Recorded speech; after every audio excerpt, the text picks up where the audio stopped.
This is Eric Rutan of Cannibal Corpse. You are listening to the Scars and Guitars podcast with Andrew McKay Smith. G'day everybody, thanks so much for joining me. I've got a treat for you. This is a conversation featuring Grammy Winning producer and engineer extraordinaire, Mike Exeter. Mike covers a heap of ground throughout almost 3 hours of conversation. He talks about his work with Cradle of Filth across the two albums that matter, Dusk and Her Embrace, and Cruelty and the Beast, and then there's the EP, From the Cradle to Enslave.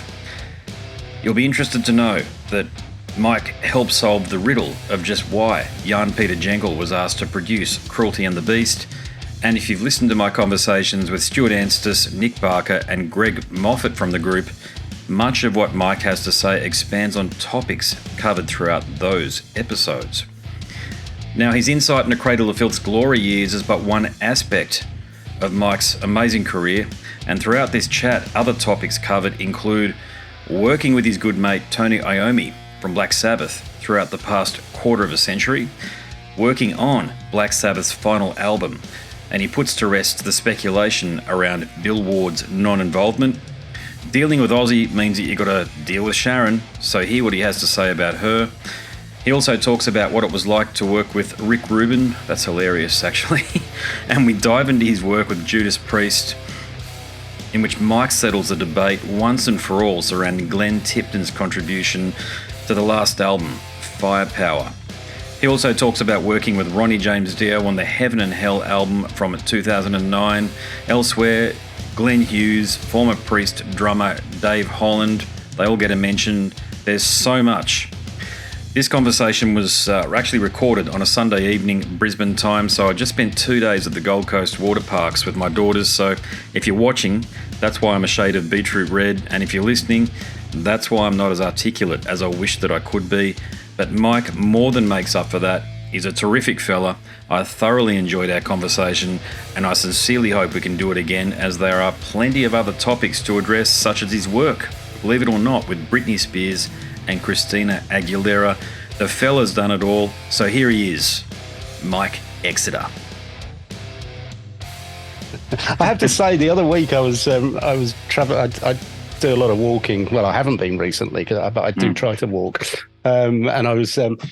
I had a listen to a couple of the not snippets. I listened to a good couple of hours of the Stuart and the Greg interviews. Oh yeah, and they're really interesting. Bless him, old Stuart. He was a good lad. I liked him. He really was. I'll start with that. That point, then. Yeah. Where does you've recorded the best in the business? Let's face it, and your mates with the best in the business. Where does Stuart rank? He was I considered him a mate because we stayed in touch. I think he was a really, really talented guy who got, I'm guessing there was always fallouts in Cradle of Filth, you know, so he's up there with one of the more creative talents in terms of writing and playing. He was a really, really good player, but his creativity drove him, I think, more than his playing. I think he loved the actual getting his emotional creativity out. And I mean, we didn't speak for a long time. I bumped into him a couple of times and we didn't speak for a long time. Then I spoke to him a couple of years ago, you know, after probably like 15 years, and we must have been on the phone for 2 hours, you know, so it's like, it's that kind of thing. I think there's a massive respect. And I did hear from his wife after he died, and apparently he'd always said nice things about me. So, you know, I always said what a great player he was. He made me laugh in the studio, mainly when he was getting stressed by the other members of the band. I mean, it was like, I was the one they would come to, which was hilarious, you know, especially when you hear the full story of how I actually got involved in that project, you know, it's like, so... Yeah. Well, go ahead. Tell us that story. But I'm not going to tell you that. No. No, what happened was I'd spent, this was the early 90s. So I'd spent the sort of the burgeoning years or the formative years of my career had been out in the US. I'd gone to college out there. I'd done a little bit over here, but then I went to college out in Florida, and then I ended up in New York State. And I was really being influenced by a lot of the American rock stuff that I hadn't heard just a totally different culture. And by the time I got back to the UK, I was still trying to navigate through what was going on in the British music industry, which was we'd sort of been taken over by boy bands and very strange music industry stuff. Also, I guess it was actually while I was still out in the States, Nirvana hit. So that completely destroyed all the hair metal and maybe sent it a bit more underground. And I'd never really taken much notice of anything related to heavy metal, black metal, any of that stuff. One of my friends at a studio I worked up in Rochester, New York, he was into it, and he used to laugh at my reaction to the vocals and stuff like that. And it got to about, I think it was 95, possibly. Yeah, it would have been, I think 95. Or 96, the guy from Music for Nations, the record label, who was dealing with them at the time, I presume it was they'd split up and they'd reformed with this new lineup, and they were looking to make the most of what they'd started with the previous lineup, and so they had all the multi tracks for what was to become Dusk, and they liked Birmingham in the Midlands of the UK for some reason. I think it was because Nick Barker had a good friendship with the guys from Napalm Death who were local. Mm-hmm. So they kind of gravitated towards wanting to do something around the Midlands. And I was head engineer at UB40 studio by this point, and they'd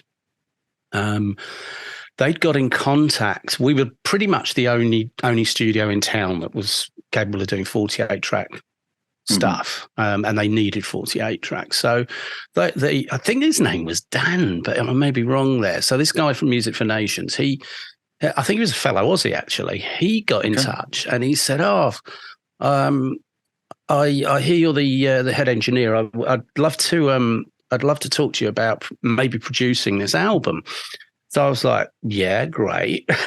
Send me a DAT, which in those days was a pretty high quality format of recordable cassette. So this DAT arrived, and I happened to be at home one day doing some wiring. We were upgrading the studio. So I took some cable looms home, and I thought, I'll put that Cradle of Filth thing on and have a listen. And it coincided with this massive thunderstorm appearing outside. And then Danny's vocals, and the drums didn't sound very big. And it was just this noise. And I just went, no, I don't know what I can offer to this. I probably should. I think I'm the wrong person to do this. This just isn't in my wheelhouse at the moment. You know, I mean, lovely that we've got this band coming in. And I thought, I'll have a word and I'll politely say, I don't think it's me. I don't think I do it justice. So I sort of turned it down, and then within a few weeks, they'd been into. I think Faye Walvin had already taken on their management at the time. Okay, that settles that question. Then that's a big question that I had that I thought you might have been able to answer. So go on. Then what was the question? Yeah. It was exactly that, because there's a whole. The context of Faye Walvin coming in is the band effectively changing and becoming Danny and the Filths. Okay, right. That's the perception that I have, and that's based on the conversations that I've had to date. But in terms of obtaining a definitive answer for when she came in, this was when Stuart was effectively the head of the band musically for a couple of years. I would say so. Yeah, I mean, when they arrived, so they got it did me a favour. So I was trying out a new assistant. He decided this guy was freelancing, a guy called Dan Sprigg, who I think it's been mentioned a couple of times. Yeah, he was a freelancer, and he was coming in and he was assisting on the odd session.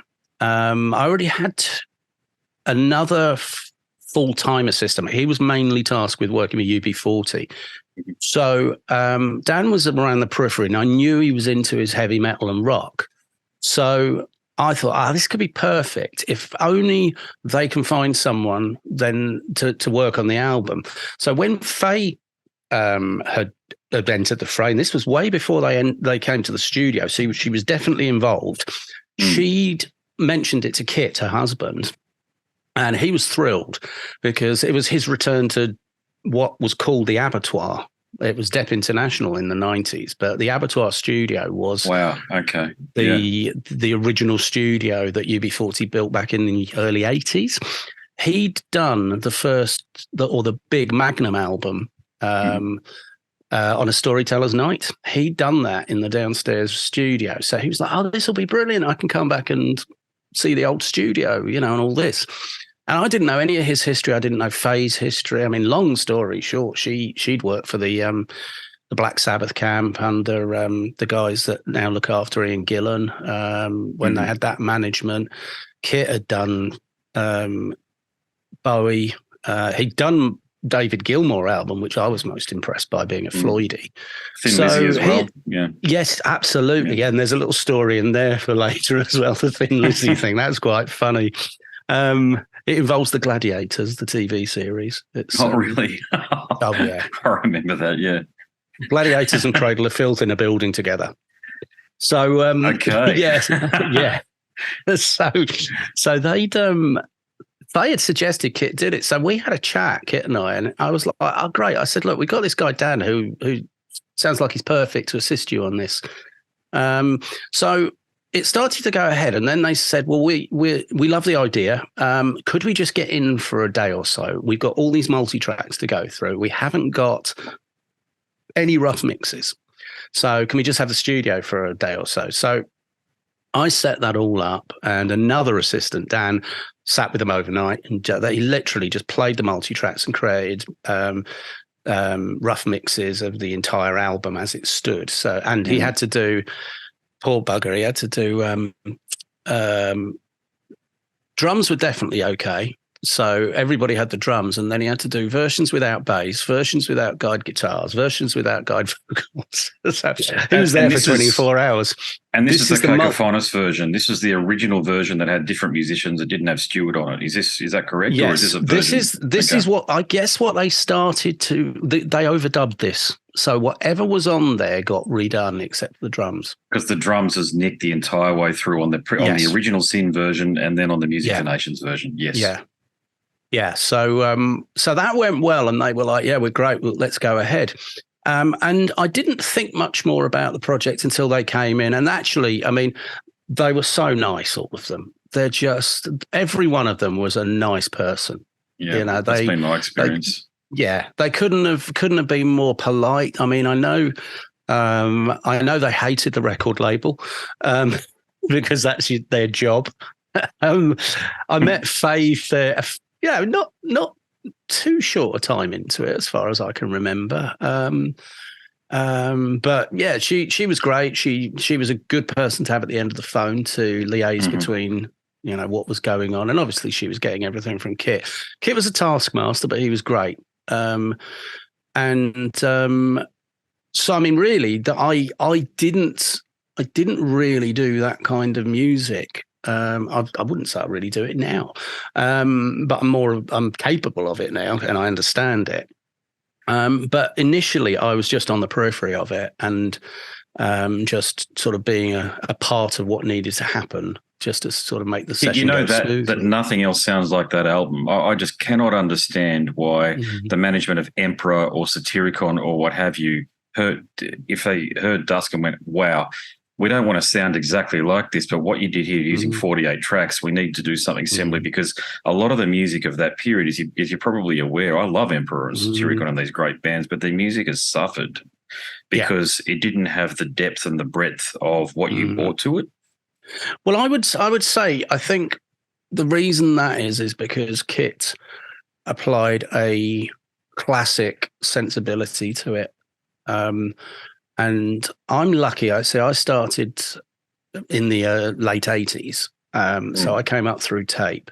Computers was something that we flew stuff across to and then got it back on tape as quickly as fucking possible, because we didn't trust that the data was going to be there the following day. As far as I can remember, the only computers involved in the making of Dusk were probably my Mac running an early version of Performer to do MIDI sequencing. There was no digital audio editing, workstation stuff, anything. So it was very much classic engineering making it sound as huge and as lush as possible. Nick took a bit of exception to that, mainly because it probably wasn't brutal enough for him.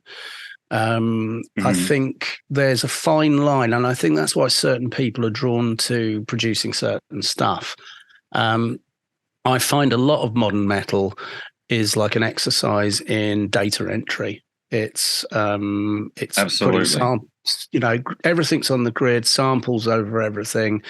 There's nothing that suggests any kind of emotional delivery. And let's face it, when I was going through depression years ago, I listened to dark stuff because it was uplifting.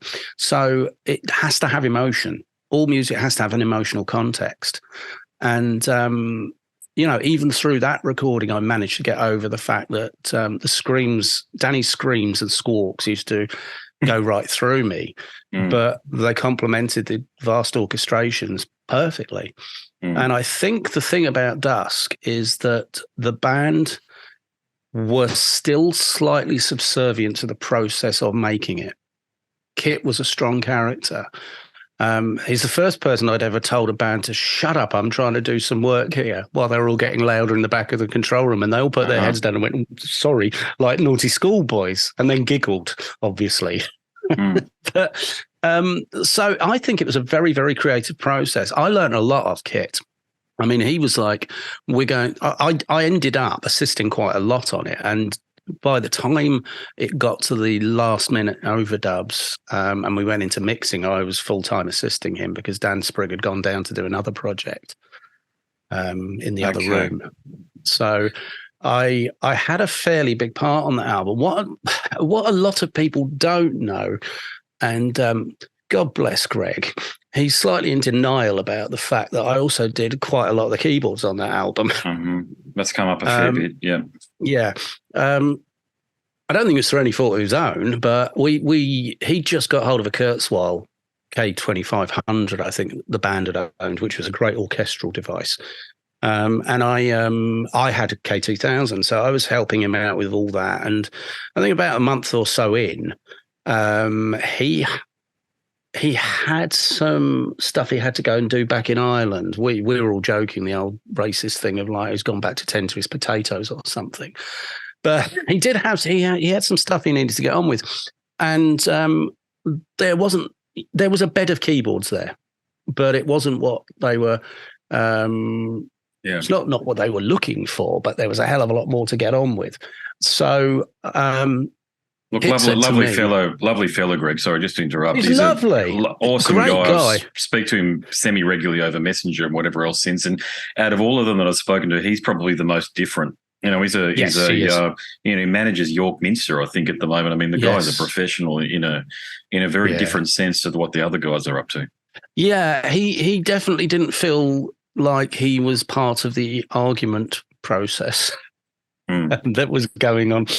I would say Rubin was quiet, but between Danny, Nick, and Stuart, there was definitely some, there was a bit of arsiness going on, and I think that helps. Not to the point where people are falling out, but I think it helps with the process of everybody kind of checking everybody else's work. But that was what really got me involved. I ended up. Kit coming up to me saying, we've got a shitload to do. He goes, I've had a chat with the studio manager, and he said that the downstairs studio hasn't got much going on. If I send you downstairs with a couple of ADATs and you set up your keyboards, would you mind starting to do orchestrations? I went, yeah, that'll be fun. So I spent at least a month doing all the orchestrations and playing as much on the album as was required, following Stuart's guitar lines, augmenting them. There was some big, powerful stuff in there. I would get on with that. Kit would come down, give me some direction. Danny would come down, Stuart would come down, and then it would get taken onto the final multi-tracks. In fact, I remember just before we got the, it was going to go to mastering or something, very, very late on. And Danny said, have you heard Carl Miller's Mask? And I went, oh, yeah, that's quite sweet, isn't it? He goes, well, we can't use the original. Could you redo that? So I spent a night redoing that for them. And that was great fun. It was like, I do remember it was like the days of, we had CD sample libraries. So Danny was sat there with Rubin going through the catalogue looking for things like woman crying, door creaking and all this stuff while we were rebuilding Carmilla's Mask. It was quite a creative time for me. I loved it. I really enjoyed the whole process. So by the time it got finished, it was a very lush sounding album that really everybody, I think, was pleased with the outcome. And it certainly went on to be something that I listened to quite a lot, which really surprised me, because there were some great songs on there. It's a monument to what was possible. It was then never repeated for some reason. It's the only album that sounds like it. Yeah, absolutely. Yeah, the follow-up wasn't quite so good. Well, you were a part of that too, apparently. Look, there's a lot of questions that come up about that album, and in mostly, songs, why does it sound so shit? Yeah, and look, Nick's told me, and Nick's not the sort of guy that cries easily, as you bloody well know. And Sarah has stated that she couldn't believe what she heard, or words to the effect. No. The sentiment was similar from both of them. Yeah, Stuart was a bit kinder to it ultimately, but then Danny's gone back and bloody redone it, and it sounds worse. I just can't understand what the hell's going on with the. It sounds thicker. But it's lost its dynamic. It's lost the guitars were at the center of that, and at least whether it was that's probably because Stuart's playing them, and Danny doesn't like Stuart. It's that. But that's what it seems to come down to, doesn't it? It seems to be like if Danny likes somebody, then their position is elevated. If he doesn't, like with Nick and Stuart, then let's make their parts not sound as, say, the way that they can to enhance the music, and it's just self-sabotaging.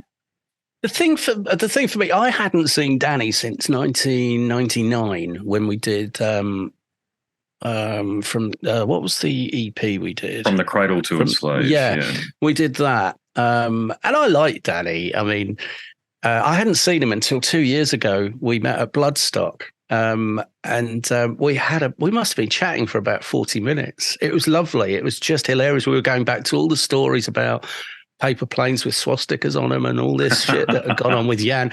It was fun. And then 5 minutes later, I bumped into Nick and I went, I've just had a catch up with Danny. He goes, you poor cunt.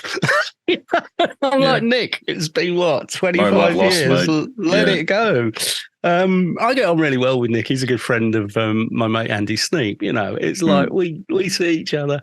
But I'll tell you something, and this isn't me trying to ingratiate to anybody, but I've worked with Tony for 26 years. My introduction to Iommi came as a result of Kit Morvan on that album on Dusk. Mm-hmm. That was where the introduction happened. Fronting a band and keeping it together is the most thankless thing you could ever want to do. I don't know if you've seen the Foo Fighters Back and Forth documentary, where Dave Grohl comes across as a bit of an egotistical, doesn't care about the band members, almost like he anything to keep the band going. And in a sense, that's what people do. It's down to them to keep the name going. Tony's coming for flack all the time, the revolving doors of Black Sabbath. It's like, that's what happens when you've got someone that is pretty single-minded about this is what they do. And I think it's really bad. Families fall out. Look what happened with Tony and Ronnie over the years. I mean, thankfully they buried the hatchet long before Ronnie died. But this is what happens, and I do think it's a shame, because I think when we recorded Cruelty, it sounded fucking huge, and by the time arguments had happened and complete trust had evaporated in the producer, it was never going to be anything other than a shit show. So do you think Jan or Jan, sorry, I don't know how you pronounce his name. I think it was Jan. Jan. Is he as much of a victim as, say, Stuart or Nick in that process, or Sarah even? I think he was the wrong choice. Now, this again, what because I'm giggling because it's bringing back memories of the running jokes. What happened was I was brought in on that album. The band wanted me to produce it. The record label said, we need a better name than Mike. He hasn't done enough in this. Really? This is Music for Nations 98. actually said that. Yeah, well, pretty much. I mean, it was 1997 when we started it. No, when we talked about it, it was 1997. We were due to start in the January of 98. Boxing Day 97, my then wife's dad died. And that blew a hole in my life for a bit because I had to support her and the family. So I was going to co-produce with Jan. I had to call him and say, my wife's dad's died. I'm just going to have to step back. I'm going to have to step out of this. I can't stay at the studio later than a certain time. We've got a great pair of assistants. Well, we had an assistant. So Dan Sprigg was kind of engineering for Jan, and then Don Morley, who had basically sat there while I played keyboards on the previous one. He assisted Dan. And it was going okay. So I was like dipping in and out. Now, about 3 weeks in, I had to say to my wife, I think, are you all right? Like, maybe she was starting to say, if you need to go back in, you've got to do your job. I'd got a sense that stuff was already starting to go south. So I got myself back in the situation. But even from the first day when Jan turned up, he was playing Dr. Feelgood by Motley Crue like the epitome of a great drum sound, which when you've heard Nick attack people for drum sounds, you'd probably not want to do that. No.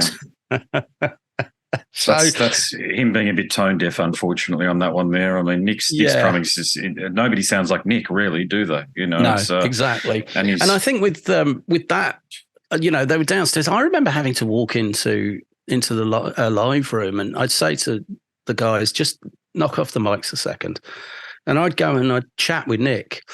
And we really bonded because that's why I'm laughing about it, from the fact that I was this Pink Floyd prog rocky person that was now having to be the confidant to a black metal band. It made me, like, wow, maybe I am cut out for this. And Nick was really passionate. We used to laugh. He's like, I just want me drums to sound like fucking cannons. And he meant it. He wanted them to be big. But he went into self-sabotage on that album because he walked in a few times and he said, where's the razor blades? I'm going to fucking slash the tape. Because it's like he was so distressed by what this was turning into. And I think ultimately, yes, Jan was the wrong choice and he was out of his depth to deal with them. Why was Jan then even, who selected him and why? Because, so here's an important point. If you didn't have a pedigree at the time, which is, I would say bullshit, to be frank with you, just come from producing a UB40 album.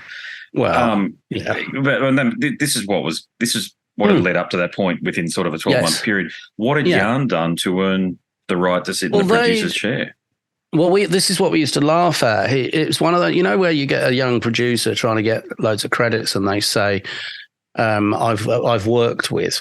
And there'll be one name, and then there'll be a few others that you don't know, and then they say and others, and it means you basically worked. You've been in the room where I don't know Peter Andre came in and did a vocal. underneath that is some local bar bands, and you've worked with nobody else. So he would say, I worked with when I did Therian and Lacrimosa and all the others, and this became the thing. We used to just go and all the others because he didn't really have a pedigree. But that's record labels. They need to hang their thing on something. I mean, God forbid Sabbath may have done that with Rick Rubin. It's like... Oh, look, you can get me talking for hours about the uselessness of Rick Rubin. But this is the point. It's like sometimes the labels need to have that, they have to have that thing that says, look who they're working with. It's PR worthy. And I feel it was that. And I didn't really fight because I knew at some point I'd have an involvement because it couldn't go on. I just didn't realize it would be 3 weeks in. And by this time, Les Les Smith had turned up. He was the antithesis of Greg. He was funny. He was. I had him set up in a room next to me. I had like my tech room stroke office at the studio, and we had another smaller tech room. So we set him up with a keyboard workstation and a sequencer. So he was able to take rough mixes and work on all the orchestrations. And he and I would just spend most of the time laughing about stupid shit. Yeah. He had great ideas for that album. They were taking it a little bit less orchestral. It was definitely going to be harder. Excuse me. Again, it kind of started okay once we got Nick in the fray. But I think the problem is, production's a real psychology job. You've got to give the artist absolutely what they need to hear to get the best out of them, even if you don't agree that it's best sonically.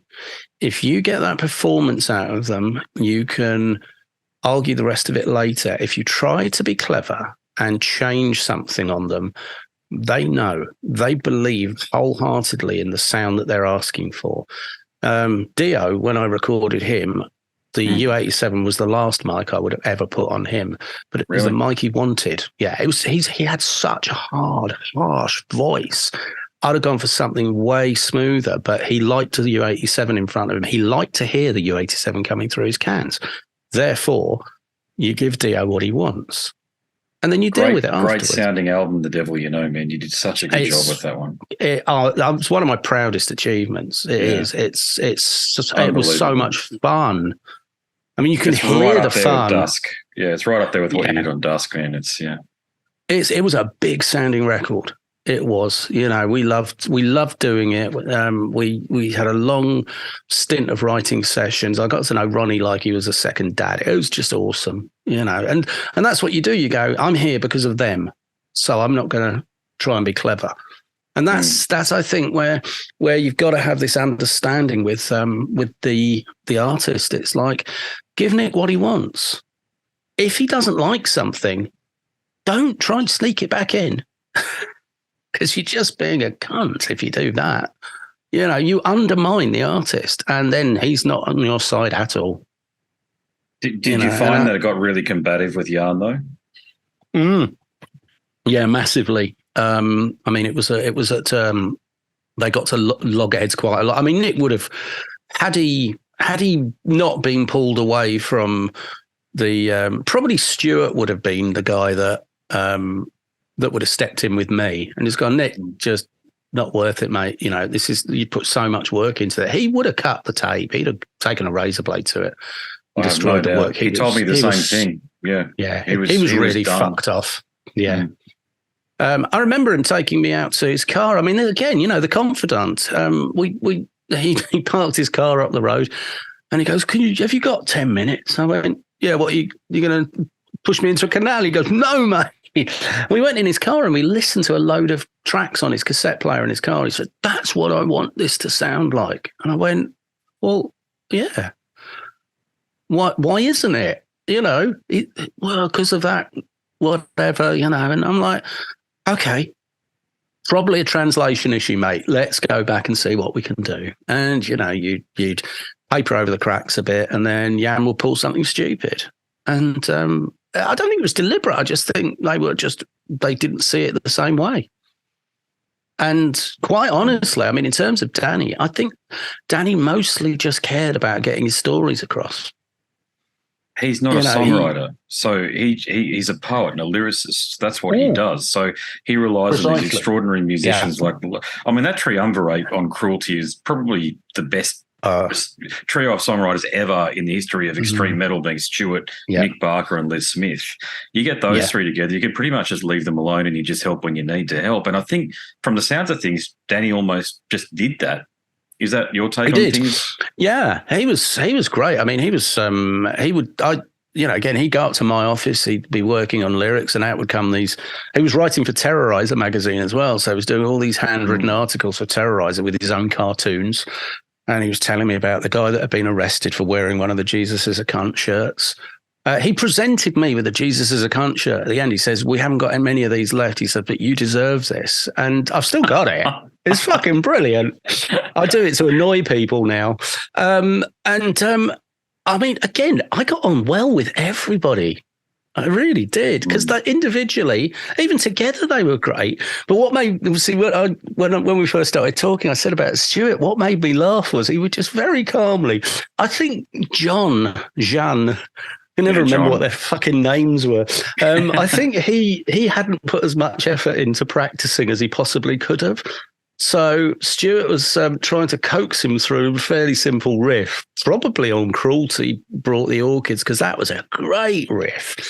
And I remember Stuart just almost, I thought I was in trouble. I just popped in. This was while I was not heavily involved. And he just, he stormed over to me. I went, "What's up, mate?" He goes, "Mate, you need a room in here where you can just go and break things." He said, "Because if you had that, I probably wouldn't want to break the other guitarist in this band." And I was just like, he was so calm, but fuming inside, because it's like, I've put heart and soul into this. Why hasn't the other guy? Well, Nick described him as Blackie useless. Do you understand? Do you understand why you? I mean, you were there. You're the guy, right? So you can obviously understand why he was called that.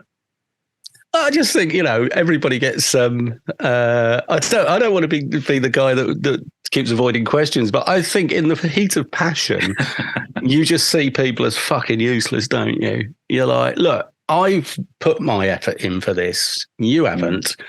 The only excuse is that you haven't practiced. You haven't put time and effort into this. What is it they say? Shit or get off the pot. Yeah. And but did John track any? Did John track any of the guitars on that album, Cruelty, or was it all Stuart? Oh, I could imagine he probably did, but back in those days, there's every chance that that something would have got re-recorded. I mean, I can't remember. Joe Barresi said something. I was watching a video with him. He's a mate of mine, and he was laughing about. I think he calls it Dr. Midnight. If you're in trouble, call Dr. Midnight. Dr. Midnight is the guy that comes in when the rest of the band have gone home and retracks all the shit they couldn't play. And there was a bit of Dr. Midnight would go on. It happens on every session. It does. So, I know. Look, Steve Lukather has alluded to doing some records that are very, very big. He won't say which records he's done. I'm surprised he hasn't said who, because he throws everybody under the bus. He's hilarious. Yeah. Well, Steve Vai, I think, did quite a few. Yeah. There are some unknown guys that, I won't say which bands just for the threat of libel or whatever it is, but, but I hear some of these let's just say I hear some of the more prominent pop punk bands, that's not them. No. It's it's quite interesting. I mean, ultimately, sometimes it's like we're either going to destroy this person's confidence or we're just going to get the best out of them. And again, remember, this is 98? Yeah, it would be 98. Yep. Yeah, so it was 98 we were tracking that. We weren't really still into Pro Tools. We were on tape. So the ability to shift, we did use Pro Tools. We had an 8-track Pro Tools system on that album. And we did the odd bit of syncing stuff up to that to do some editing, but there was no way we were getting into editing. It was mainly vocal editing, if anything. It was like to bounce, piece backing vocals together. We may have been running out of tracks, to be honest. So all the guitars had to be spot on. And if John wasn't doing it, there would have been re-records. Yeah. Well, Nick threatened him with violence. You know that. Nick he threatens everybody with violence. Except me, actually. Yeah, absolutely. Go. Well, because when you look at it, Nick's a fucking incredible drummer. I mean, when Andy Sneap did the one of his Superior Drummer or Easy Drummer packs, Nick was the guy that did all the MIDI stuff on it. Holy shit! Because he's like, all the blast beats, everything that is to do with that metal machine, I think it's called. Barker was the guy on it, and he's incredibly respected. He's a stunning drummer, and that's because he practices. And this is my issue. There's because I mentor production students, and my biggest issue with anybody is fucking laziness. It's like I had to put the work in. So if you don't want to know, don't be here. But certainly don't hold the process up. And I can imagine the frustrations. Plus, it was a big thing, wasn't it? I mean, it was the first album they'd written together without any previous songwriting input from the previous incarnation. It was following up a fucking brilliant album. It was introducing a new member, 2 new members probably. Well, just probably one actually, Les. Spot on. It needed to be big. And I'm a bit saddened I didn't get a crack at the remix, but because I'd have loved doing that. Well, that's the question that I had for you. Why on earth? I mean, look, I've got a few issues with Danny. Everything else aside, whatever, he can run the band as he sees fit. But I've got to be frank, he didn't write Cruelty. Stuart did. No. Stuart, Nick and Les wrote Cruelty. And he needed to get somebody in who was there to pick apart the parts. And at the time, this is the thing about, we're all getting a bit older, you know, and I mean, Stu's no longer with us.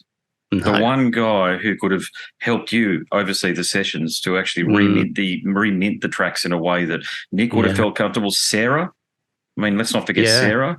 She would have felt better about it all, no doubt, if she was included. But he went ahead and did it by himself. The question is why? Well, I guess eventually you get to a point where you work with certain people. I mean, I hadn't seen him for decades, and there's no ill feelings between us.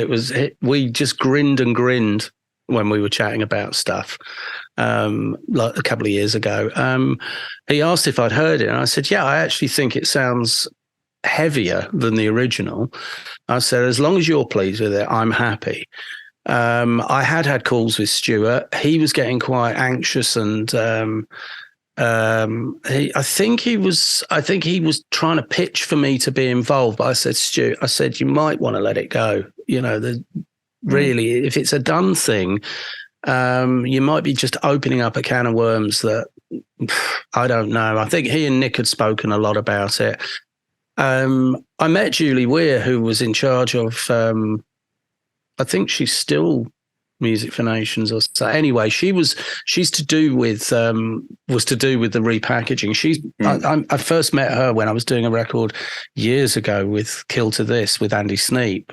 She was A&Ring that, and I spoke to her at the Sabbath Museum exhibit a few years ago when they had their sort of 50th anniversary thing, and I said, I've been speaking to a couple of the Cradle of Filth guys. She goes, there's nothing will ever make them talk. She said, it's just a nightmare. She says it's almost, I mean, I can't remember the exact conversation, but I get the feeling she was happy when the remix was done and out. Yeah, but there's been no mea culpa from Danny toward those three. You know that. I'll leave Les out of it because I understand he does tour managing and a few other things for the group these days. But look, you know, I've spoken to Stu and Nick off the record a few times now. And Stu and I suppose I'd like to think we were mates. You know, and our conversation continued well after our 4-hour-long conversation that was posted as the podcast episode. And when I hit him up and I said, look, the fucking thing is out. It's there. And he said, mate, it's sadly predictable. That was his term. And I thought, you poor bastard.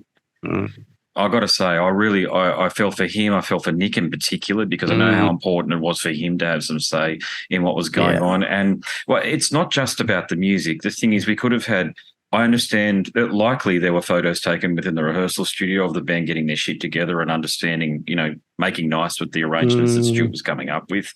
There was liner notes that should have been contributed. There should have been a narrative that wrapped around like a box set, you know, something really meaty and something that fans like me would go, hey, here it is. You know, I mean, that's because my interest in the band virtually stopped dead on a dime after that album came out and Stuart left the band. So, but there was that opportunity, and I if I ever speak to Dan, and it's highly unlikely, to be honest with you, at this point, that I'd even take an opportunity, even if he approached me, given I don't think he would anyway, by the way. I'm just talking pie in the sky stuff now, but given the volume of conversations that I've had with people, Cradle of Filth alumni and important people like you. You know, I've spoken to Nigel Wingrove last week. You know, I mean, these are people who launched the bands. Yeah, they're creative. They're wholly. They're all of the creative artifacts from their imagination. Yeah, you know, the band was going along on a certain trajectory, and then it just sort of blew apart after Midian, and from Midian onwards, and it's Cruelty, that re-release, that remistressing, as he called it, Danny called it, was and well, it was an opportunity to get all of the very important players back into one room, even virtually, so to speak, and to say, what do you think? Here's an opportunity to give old fans like me, us in our 40s, with kids, wives, careers, mortgages, all the bullshit, meaning the mortgages, that's the bullshit part of it. But, you know, all of that sort of stuff would give us an opportunity to have something, a keepsake from that era again, you know, because the band has been very vociferous, as you know, about, you know, not being satisfied. The key players are not satisfied with what happened back then. Mm. Yeah, it is a shame. I mean, it happens again and again, doesn't it? I've been involved in remixing the hated Sabbath album Forbidden. You know, we went right back to the multi-tracks to remix that. Wow. So you're doing that right now, aren't you? I did that. Actually, I did it about 2 or 3 years ago. Right. But it's got to come out as a part of a box set with all the Tony Martin stuff.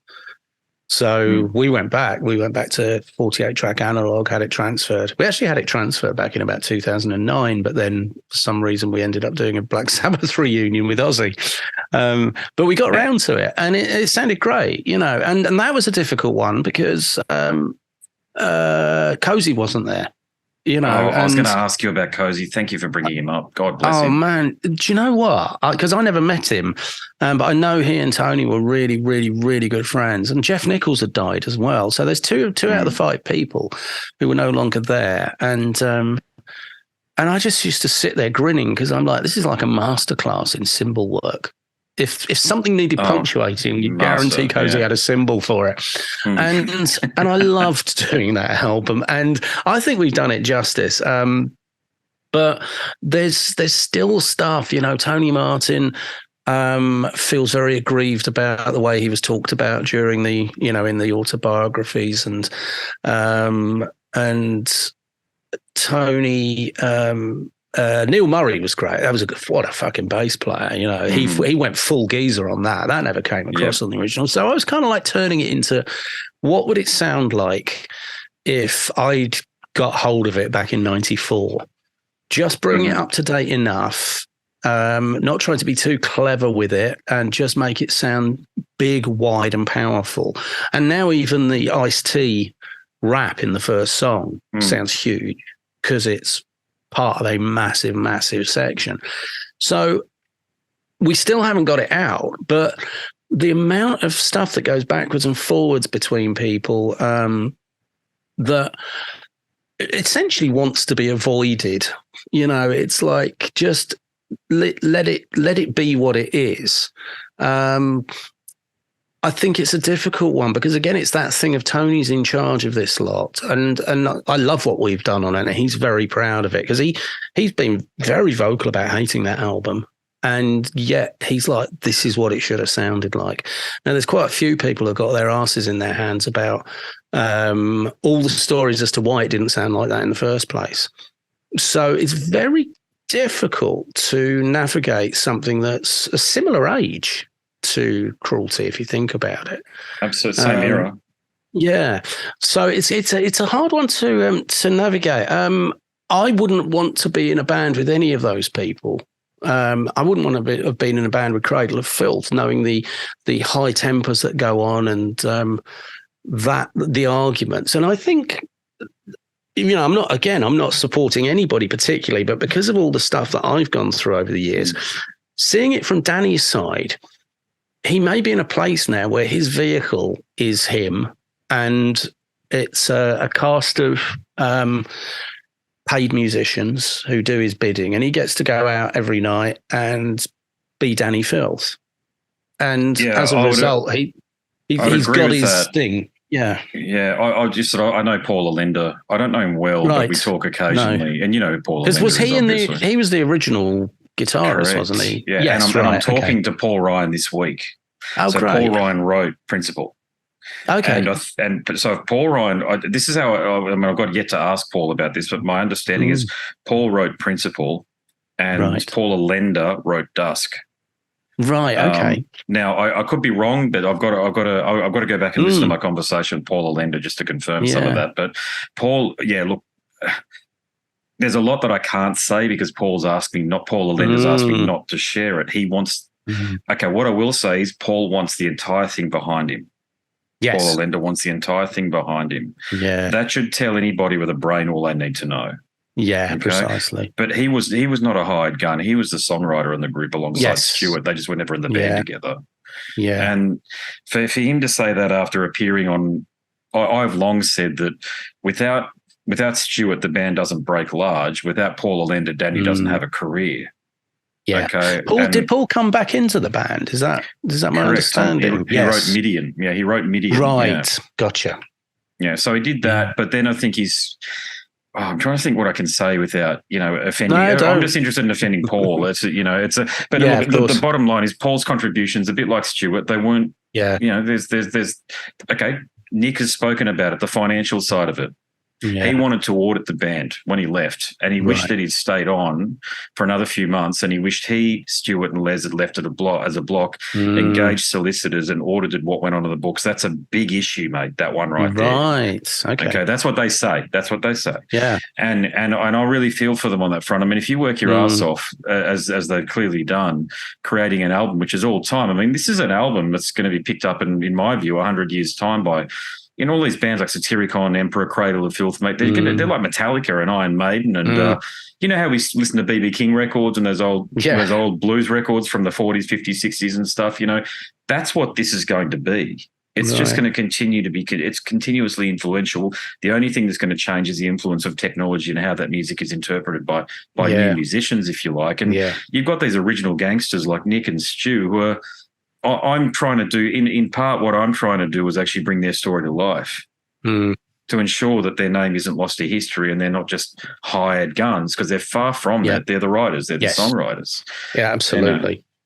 And that's what I think. I think since the last time I did anything with them, which would have been the From the Cradle EP, it sort of felt like every time you saw a new incarnation, there was just another bunch of faceless people behind Danny. 40 plus tenured musicians at this point. It's the most of any band that is still relevant. Wow, that is more than an incredible statistic. Yeah. It's almost as bad as Journey, actually, but there you go. But aren't they a schmozzle these days? Aren't they just a bloody, a dysfunctional unit that I can't. Here's the thing about this, Mike. Why on earth do the fans keep turning up and supporting a version of Journey and Foreigner and these legacy acts? I don't know. I mean, I've got some. I won't go too deep into it, but look at what goes on with KK and Priest. It's like let the band do what they do. Let him do what he does. KK, shut up and just stop stirring the shit, because Richie brought back an incredible amount of energy into that band on Redeemer of Souls. It went stratospherically better on Firepower, and it gave them a jumping off point to go for another few years. And in all the way in the background, you've got this battle going on between KK and them, and sniping and negative energy, and it divides the fans. I'm a Pink Floyd fan. Everybody's going, what do you think about Roger Waters remixing Dark Side of the Moon? I said, he's doing it to wind Gilmore up. Does nobody get this? For fuck's sake. I understood that straight away. I know. I'm so glad you said that. Yeah. Yeah, they're just pissing each other off. Totally. I've got. Thankfully, my favourite album by them is Animals. It's a masterpiece. It's Pink Floyd as well.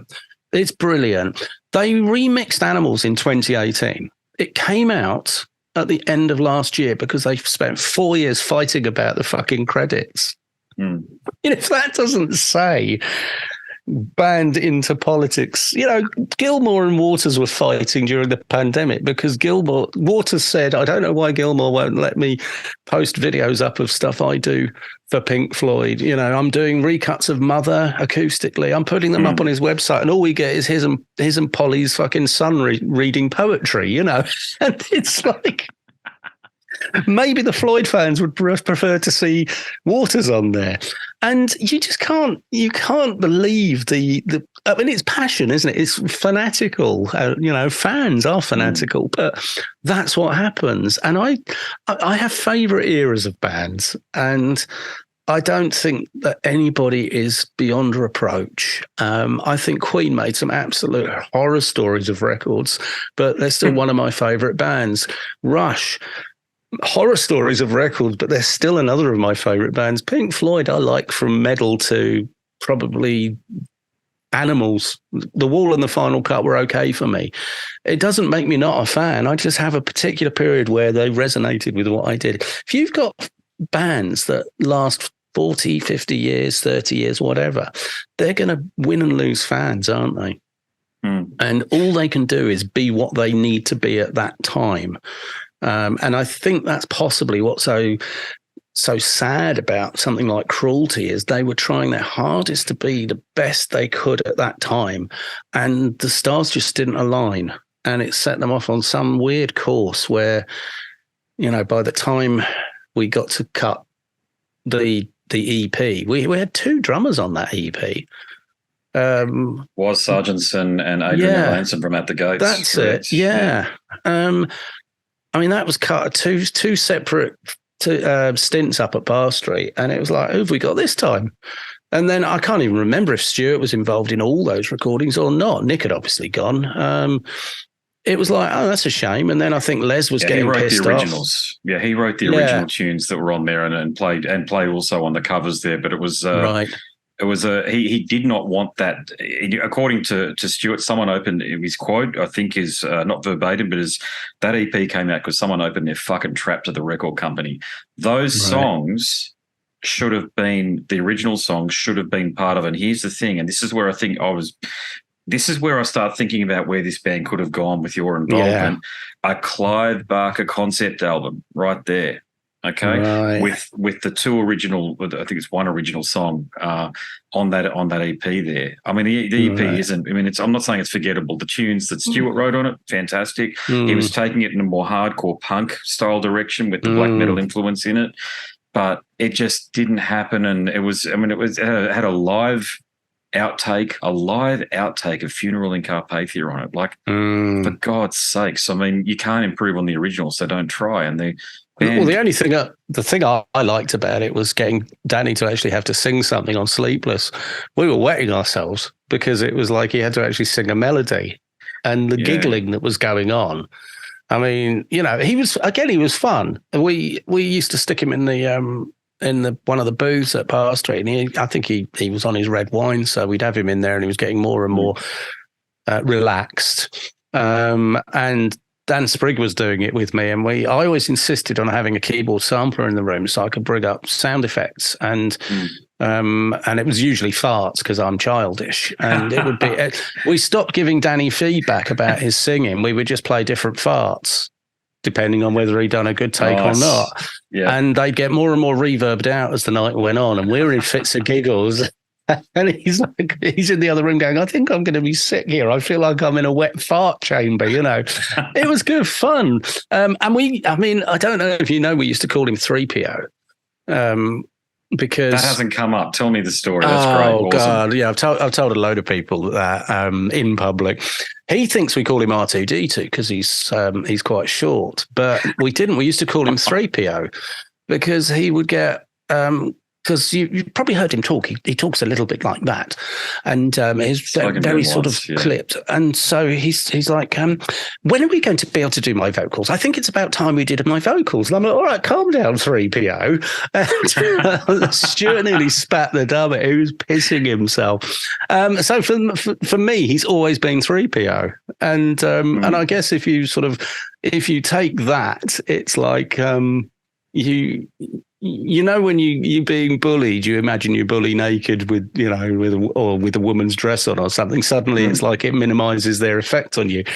He never intimidated me. As I say, I always got on really well with Danny, but I could see that. God, I wouldn't want to be part of that crowd. And yeah, well, he's a bit of a. I've described him as a Napoleon type. Yeah. Okay. Yeah, and it just seems to fit. And the band has succeeded, all things considered, despite itself. Yes. Yeah. Yeah. They've there's a lot of bands like that. Well, again, parallel with Priest. How they're still going, considering what happens to try and fuck themselves up. It's insane, isn't it? Can you answer the question? Don't answer it. I'll edit this out if you need me to. No dramas whatsoever. But did Glenn play on Firepower? Yes, he did. Yeah. I spent a lot of time with Glenn. He'd had an accident, which I don't think ever made it into the press, but he struggled to walk up and down the stairs. The control room was upstairs. So we set up a secondary control room where he and I would work through his guitar parts because he'd written an awful lot of the riffs. So we sat there and kind of coaxed him through doing it.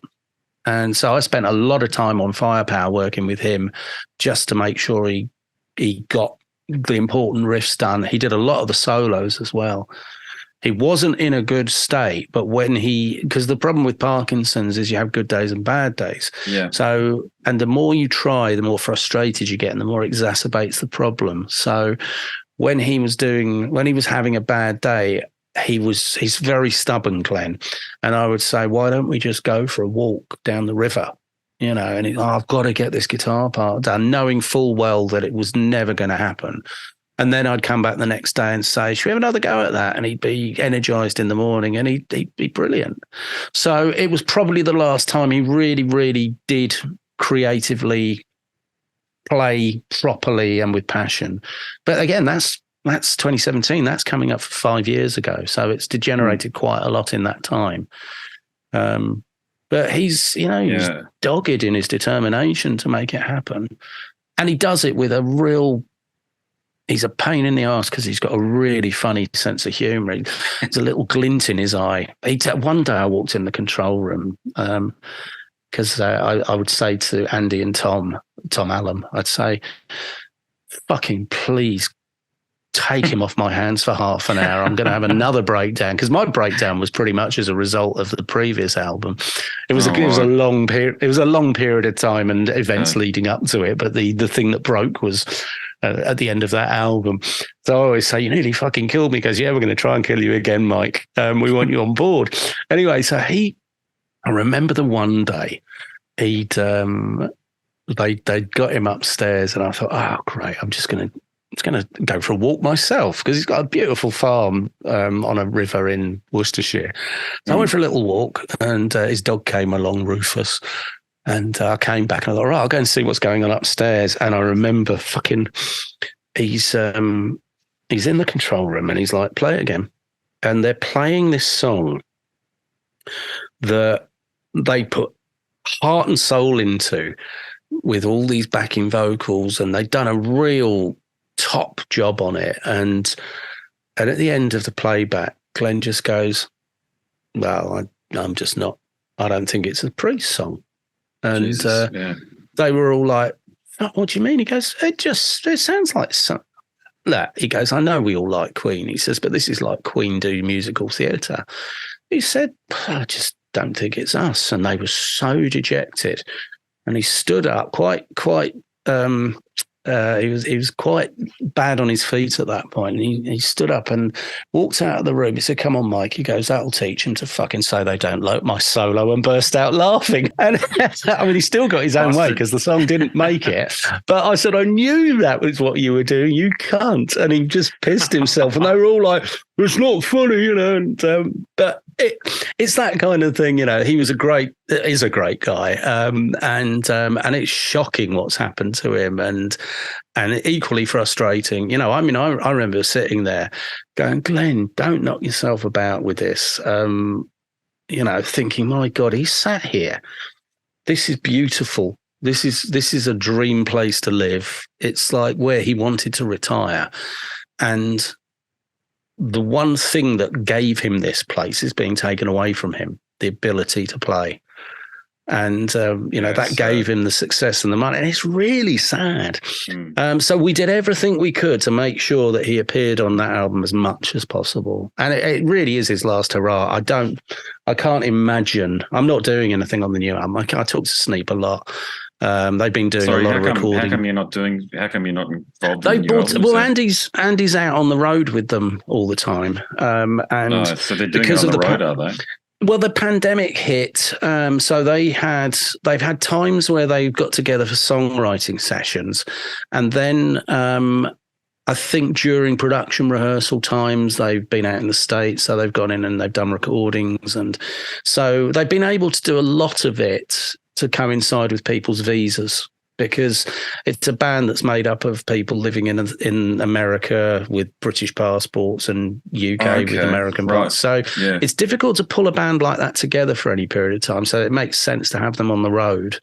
And when they're all in the same town together, you can be quite efficient, while stuff's being done. So as far as I know, it's in progress. I think last time I heard, Andy was talking about vocals. So I think he was possibly going to go out to do them at Rob's because, Rob's still in San Diego from memory, isn't he?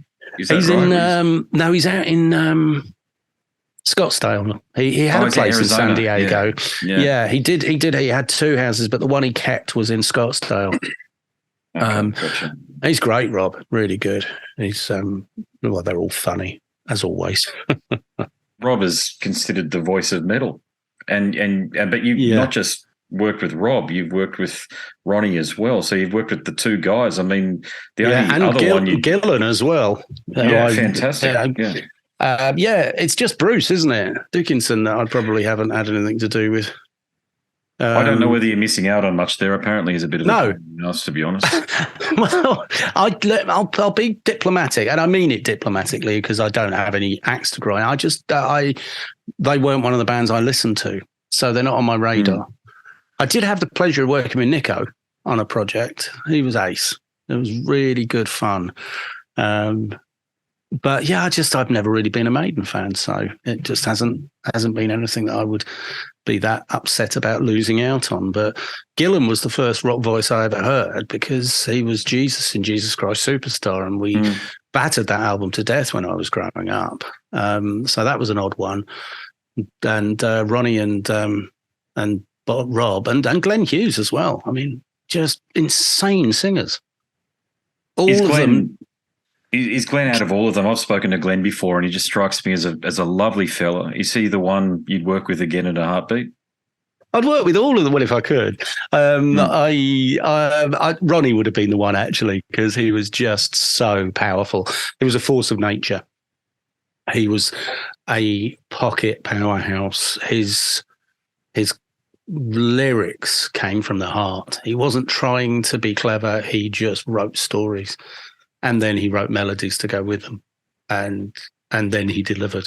And it was like, fuck. I've got one handwritten set of lyrics. I was showing Mariana the other day. I was going through some old files and I've got a set of handwritten lyrics from what was at the time called Rock and Roll Jesus, but it had to be changed to Rock and Roll Angel. So I've got the original things. And they were just literally written on the back of a packing slip for some gear we were having delivered to the studio. All of them were just fantastic. I mean, Ian's got a different voice. Rob's got a different range and a massive Queen fan. So we always try to hit the "what would Freddie do" thing. And Ronnie was very he was really the voice. So they all just did stuff so differently, but their professionalism. I suppose professionalism probably isn't even something that they would consider. It's just Ronnie once said, "It's my job. I sing. I'm the singer in the band. I better be good. So I will make sure that I'm able to sing." So he sang at every opportunity. He did 2 days on, I think he probably balked at 3 days towards the end, but he would do 5 nights a week if he could. You know, he was just ultimately totally in control of what he did. And they're all the same. They've been doing it for so long, they don't know anything else. And it's interesting, though, Mike, the Vivian Campbell has rarely had anything nice to say, all things considered, about Dio. I mean, he's the guy who wrote Holy Diver and shit, like, wrote the music. I mean, a bit like Stuart. Yeah. He's the Stuart to Dio. Yes. Yeah. Can you understand his perspective at all after spending so much time with Ronnie? Yeah, I mean, I always say I'm lucky I've worked with these people in the twilight years of their careers, because I can imagine how they could have been at the height of all of the drugs and the drink and the fame and youth. If you look back to like 96 with the Filth guys, that they could have easily 30 years later been a pleasant band, still creating incredible stuff like the Uriah Heeps and the Sabbaths and the Priests of this world as a single unit. I mean, again, Maiden, they've had their face changes a bit. Probably the least out of all of them. I still think they've got one guitarist too many. It's almost like a tribute show. Yeah, Yannick could probably a lovely guy, and let's face it, he's written some of their better songs of the post millennium. But if he disappeared tomorrow, most of the fans wouldn't give a shit. No, exactly. So I'm sort of like, I can see why Ronnie and Vivian would have fallen out, because it's an incredibly emotive subject, songwriting. Because it's even more so today, because nobody gets paid. Well, people get paid royalties, but on what? You know, when you used to make records, you'd go, I'll settle for 3/4 of a point. You know, this might sell hundreds of thousands. Great. Nowadays, points don't mean anything. Songwriting are bullshit. Yeah. Yeah, exactly. So songwriting is where it's at. And if you feel you've been fucked over on songwriting, it really hurts. Yeah, so and that's been some of the issue with the Cradle guys, you know, and that's, It's, I mean, you've got to look at Paul Allender. I mean, he's driving a truck in the Midwest of the bloody United States at the moment. Wow. You know, that's where he's ended up. It's a hell of a long way from where he started. And with the talent that he's got. Totally. Yeah. Yeah, I think it's horrible. I think the business always gets in the way. I mean, you know, that biblical saying, money is the root of all evil, every fucking time.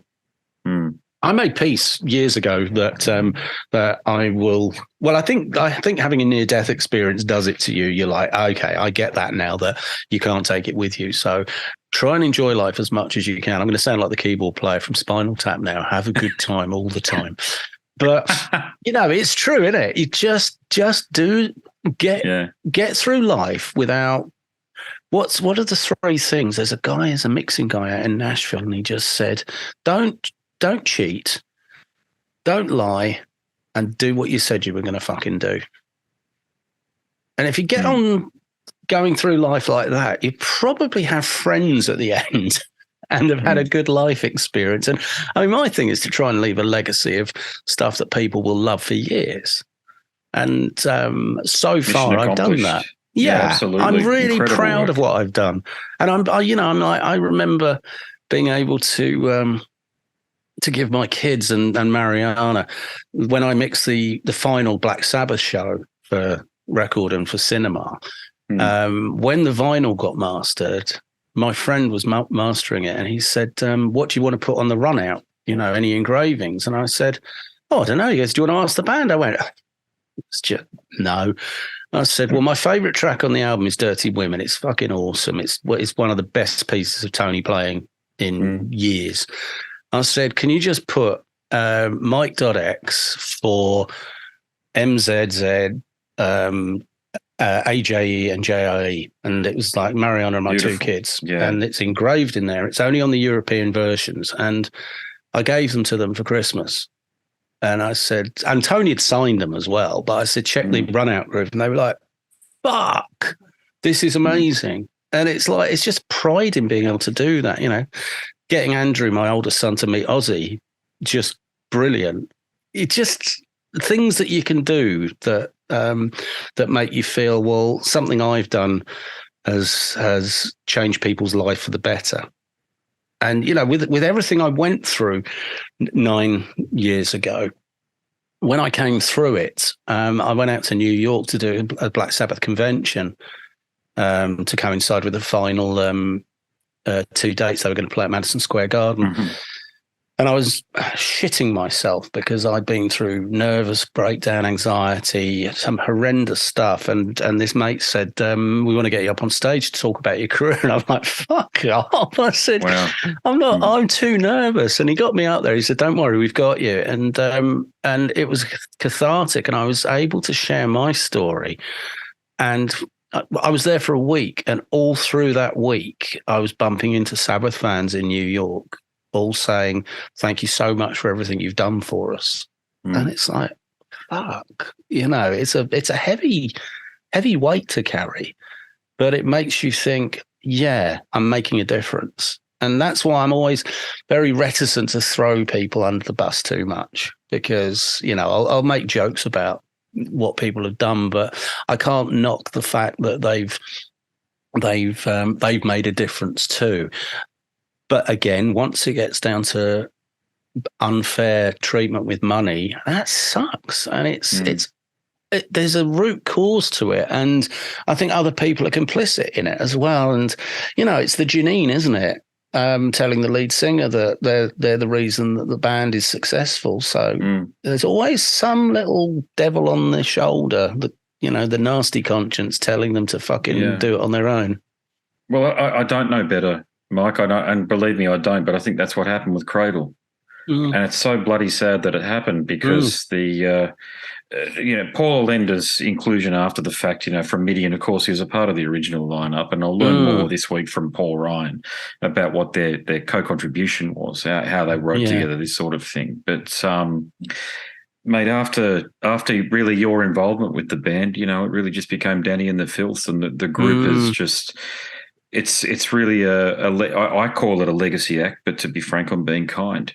It's Danny in particular bringing in, I think he's got an Eastern European guitarist. Manowar did the same thing, and you don't have to be a genius to work out to your exact point there about money. You can pay unders for certain people from certain for people from certain regions because there's just not that equivalency there.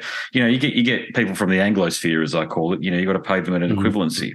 Yeah. Outside of that, it's all fair game. Okay. Yeah. But something else I want to, give you, some feedback on is you're damn bloody right, mate. You have made a difference to people's lives. I've said it to Chris Bell, Nigel Wingrove, Stu, Nick. If I ever spoke to Les, I'd say the same thing. I'd probably even say it to Danny, but just not as enthusiastically. I mean, if you didn't do what you are doing, people's lives wouldn't be as fulfilling as what they are right now. And that's such an important point because this music, it's a confidant, it's a friend, it's a light in dark times. Absolutely. You mentioned that early on, Yeah, you can. A friend of mine, they're an engineering couple. They're hilarious. Avril McIntosh and Andy Bradfield are a pair of engineers that I know, and I first saw Avril McIntosh's name as assistant on Waking Up the Neighbours by Bryan Adams. She was Clear Mountain's assistant for that record, and she's a friend of mine, and we talk about stuff. And her husband's a brilliant engineer too, and we were chatting about stuff, and they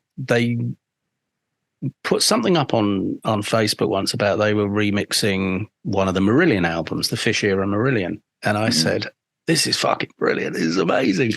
Didn't know you were working with him, so we got talking and everything. Anyway, they brought out the surround remix of Fugazi. Now, Fugazi was the second album that Marillion did before they hit big with Misplaced Childhood, which was the one with Kaylee on it. It was a real concept album, and it was stunning. But Fugazi was an album that it turns out had so many problems making it. It reminded me of what was going on with Dusk, not Dusk, Cruelty. Yeah. It was one of those where nothing went according to plan. The money side of things was awful. They were being forced into a situation to record it when they should have been resting. There was all this stuff. There were record company deadlines. But the point I'm getting to isn't that similarity. It was when they said, you've got to check this out. We really value your opinion as a fan as to what we've done to it. And I listened to it and I rang her up. I said, all I can think about is a family holiday when we went to Lake Geneva, because that was what I was listening to on my Walkman back in 1984. I said, I don't care what you've done to it. It's just taken me back to my childhood. And they were like, that's what we want to hear. They hadn't destroyed it. I mean, there were a few keyboard warriors who were going on about the fucking crossfade between two tracks and all this shit. But anybody that's a real fan just went, wow, thank God. And that's the way I feel about the new remix of Animals. It's actually really good because James Guthrie is a god of recording and mixing. But for me, it's what the music does to you emotionally. I can listen to part 9 of Shine On You Crazy Diamond, and all I can remember is the final part of the train journey down from in the Rockies, coming down into Vancouver, because that's what I was listening to when that happened. So it's an incredible time machine. It's a transportation device, music, and it's supposed to elicit an amazing emotional reaction from you. And we are in a very, very it's the Spider-Man thing, isn't it? It's like with great power comes great responsibility. We have a responsibility to make this shit good and to be a reflection of what the artist is trying to say at the time. Talking about making shit good, though, and sorry to interrupt if I am. But, that's all right. How did you not throttle Rick Rubin? Because I can't stand the bastard. Seriously, how on earth he's made? I mean, Kerry King has said everything that needs to be said about the guy, but clearly, well, I'll hand over to you. I think. Oh God, what's his name? His name's gone out of my head now. Right, Mariana's going to remember. Slipknot singer. I'm not a fan. Corey Taylor. Corey Taylor, yeah. Oh, yeah, you've both agreed with me. That's good. Corey Taylor. When we were writing 13 and we were like having some misgivings about why he was never turning up, Corey Taylor did that stand-up show where someone asked him what it was like working with Rick Rubin. And all I'll say is I think he was spot on. I got on all right with Rick as far as anybody can get on all right with Rick. There were some moments of hilarity where the humour didn't transcend across the Atlantic. Let's just put it that way. I took some notes at the time. I was writing a daily journal. I can't find it because I probably did it on some iPad that Apple stopped making the software or something. But I remember writing stuff down and in a very positive way absorbing the situation of being in a room with that happening, because it was a huge album for me. It was if The Devil You Know was highly anticipated, it was the mumblings of, oh my God, Sabbath are getting back together with Ronnie. That was never going to happen. I mean, unfortunately, Eagles had already taken Hell Freezes over as a title. So, when we were stum for about a year before the announcement was made that Sabbath were reforming. We'd known about that for a long time. Is that with Ozzy or with Ozzy? Sorry, yeah. Yeah. So that literally a year before, it was more than a year actually, the contact was made about Ozzy would be interested in working with the guys again. So we'd gone a year into trying to find this process that would work, because again, Ozzy's got a successful solo career, and Tony had done his own things, and it was about getting these people who had last been in the band together properly back in 1978, I think. Correct. Yeah. So it was a long time. And I have to say that was equally as fun as the Devil You Know sessions, because they're just nutcases. A lot of them. They're all really funny. every single member of Sabbath and like Vinny Appice and Brad Wilk, just insanely funny people. So such a comfortable environment to be in. And I would say we all felt like there was going to be a visit from the headmaster or something every time Rick turned up. He's got his... It's funny because I was watching one of his interviews this morning about this new book of his, which I think should be subtitled things I read in a fortune cookie. In fact, I used that at one point in one of the sessions. He came out with some comment about something, and it was really, if you feel you're going in a certain direction and it doesn't feel like it's the right direction, please feel free to change direction. And I just giggled, and Tony looked at me, and I went, "Is he being horrible? Is he being at the fortune cookies again?" And he started laughing. He's an odd guy.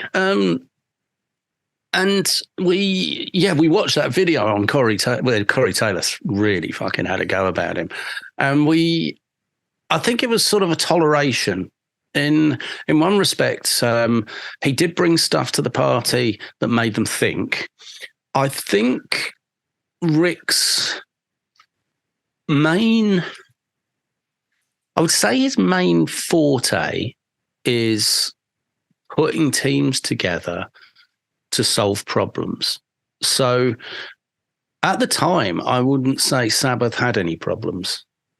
We were getting on very well as a sort of 5 people in a room working through songwriting and everything.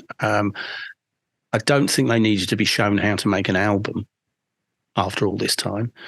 Tony had just gone through the cancer thing. By the time we got in the studio, he'd gone through January 2012 to August before he was sort of through the main treatments. He was then having to have infusions every 2 months to boost his antibodies. So by the time we got in the studio, he wasn't at 100% fighting fit, but he certainly was at 100% playing and being him. But to get the album done, because it had already been going on for about 18 months, we did it. There was no fighting what was going on. It was almost a case of it'll get made in spite of any of this stupidity that goes on. Because there are things that Rick brought to the table. He changed the course of it. It could have been a continuation of The Devil You Know. That may not have suited what... That would have been awesome, sorry. That would have been fantastic. I believe so. I mean, I don't know if you heard the track that Tony and I did about 18 months ago when he launched the Aftershave. It was a thing called Scent of Dark, and we got real strings on it, and it was heavy. It's just instrumental. Yeah, it's I think it's just under Iommi, Scent of Dark, and it's the video is a little bit perfume-selly, but it came about with good intentions, and it was a really heavy piece of music, and people were like, "Holy fuck, this is great." He and I write together all the time, and it's a massive thing to make it as powerful sounding as possible. And if there's an album that divided the fans, it's 13, because there are fans who wanted an original Sabbath sounding album, and there are fans who wanted to see what Sabbath would do in 2013. And to be honest, I don't think we got either. It was good songs, but I think they got lost in the machine. As Rick's always got this phrase of like, let's put it through the whatever, insert band name here, filter. So it'll be like there was a thing where he was having a songwriting meeting with the Dixie Chicks, and the two girls in the band with Natalie Maines was sort of talking about this song, and then the other two are going, "What do you think our involvement's going to be? This is personal to Natalie." And he's like, "Well, let's just concentrate on good songs to start with, and then we'll put it through the Dixie Chicks filter to see what that becomes." And it's like, it's that kind of thing. So the Sabbath filter, I think they turned it up to 11 because it was very much about how can we make it sound just like the first album. Oh, and God. you can't. So it was like Sabbath by Sabbath, if you know what I'm saying. Let's cover ourselves, which ironically is what I think Cradle of Filth have been doing ever since Paul Linda stepped out of the band. Yeah, I agree. I think the thing is, you get, interestingly with Priest, because I hold them up as an example, is you've got two types of fans of Priest, possibly three. You've got the ones that love the Turbo era. Mm-hmm. You've got the ones that love the classic era, and you've got the ones that love the Painkiller era. And Priest covers all of those really well. But most, I would say, the most vociferous Priest fans want Priest to sound like Painkiller all the time. Yeah. And they're not that bad. They're not it's one album. Yeah. They're a classic rock band, Living After Midnight, Another Thing Coming. You've got all these songs that are classic. Yeah, and Painkiller's Scott Travis, right? That's him coming in and doing this full-on American thrash metal thing, and the guys just keeping up with him, in my opinion. Would you agree, or have I got my take on things? I think Glenn probably had a lot to do with it. Scott and I talked about it, and he's like, I think Glenn had listened to stuff I'd done and was like, and I'm good friends with Jeff Waters from Annihilator as well, and he said around that time, he said because I think Annihilator supported Priest on the Painkiller tour, and Pantera did too. Importantly, that's it. You're right. Yeah. So he was, he's a massive fan of Priest, and he was like, he said it was almost like Glenn wanted to do something so different to Turbo that they went that far in the opposite direction. And again, I said it earlier, if a band's got a career that lasts 30, 40, 50 years, then you're going to have lots and lots of things that are different. I mean, you listen to good old-fashioned Loverboy and Bohemian Rhapsody, you wouldn't think they were the same band. The only cohesive thing there is Freddie. Mm-hmm. And again, that gets back to that person that's selling and fronting the band. I think in Tony's case, Tony is really the sound of Sabbath. He's the sound that makes people go, fuck, that's Iommi. I don't think Dream Theater have got an identity. They're all, unless it's poor old what's his name's vocals, which are James LaBrie. They're not in the top 10 vocalists, I wouldn't say. But then you've got these other things where it's like you listen to Ronnie, you listen to Ian, you listen to Rob. It's instantly recognizable who that is. Oh, and Bruce. They're instantly recognizable. These bands. Because of that. And that's why I think when you get someone like Ripper Owens coming in and to Priest's camp, they become Priest doing Priest. That's an interesting episode, isn't it? Because they were the one band that had a fighting chance with classic band that had a fighting chance in that era. I'm talking about the 90s, which was bloody awful for metal, as you remember. Well, it really came back on the back of, there was two bands. I mean, people argue about Sepultura, but they fell apart. But there was Devin Townsend and Strapping Young Lad, and there's Cradle of Filth. They were the two bands that in the doldrums actually started to spearhead metal out of it. Yeah, exactly. God, I'd love to do an album with Townsend. He's brilliant. He's a genius. Yeah, he's a genius. He's funny as well. God. I mean, he's a bit like the guys from Opeth. They do this thing where they can transcend that heavy, growly, double kick shit and go full prog on you. And it's seamless. That's what Filth could sound like. If Filth had the sonics of Blackwater Park by Opeth, it would be like, wow, that would knock on a few doors. Well, what I said to Stuart was that ultimately what happened was with Iron Maiden bringing in Blaze, they lost their way completely, let's face it. Wrong vocalist, wrong song, bloody awful, wasn't it? Okay. And it doesn't get any better either, does he? well, no. And I feel for the guy because he's just been thrust into the limelight in a way that you would never want him to be, given the timbre of his voice and even the personality that he's got. You need a really bold personality. But Cradle stepped into that void. They were Iron Maiden for that era. Stuart bought in. Stuart was the one guy that unlocked new wave of British heavy metal within the black metal parameters. Yeah. And it just hasn't been done again. It's very weird what happened around that band.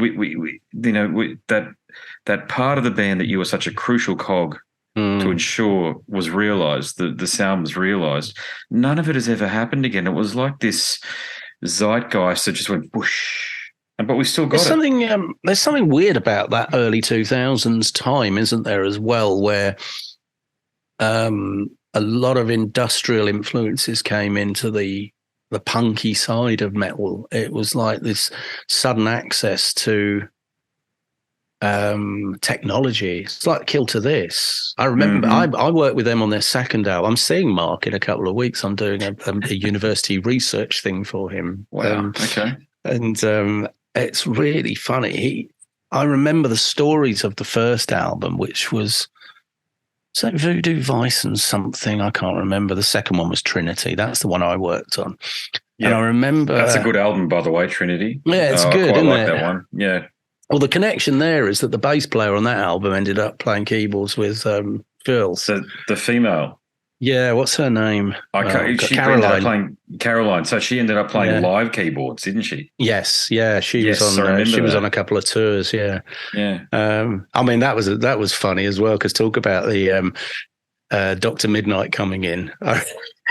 I'm not sure she appeared on Trinity at all.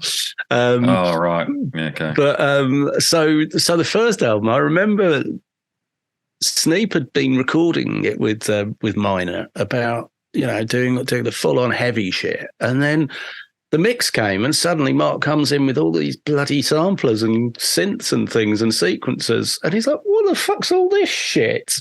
So the next album was he was like, "You've got to have this done ahead of time." So Mark was traveling back up north where he lived and making sure that we had up to date stuff.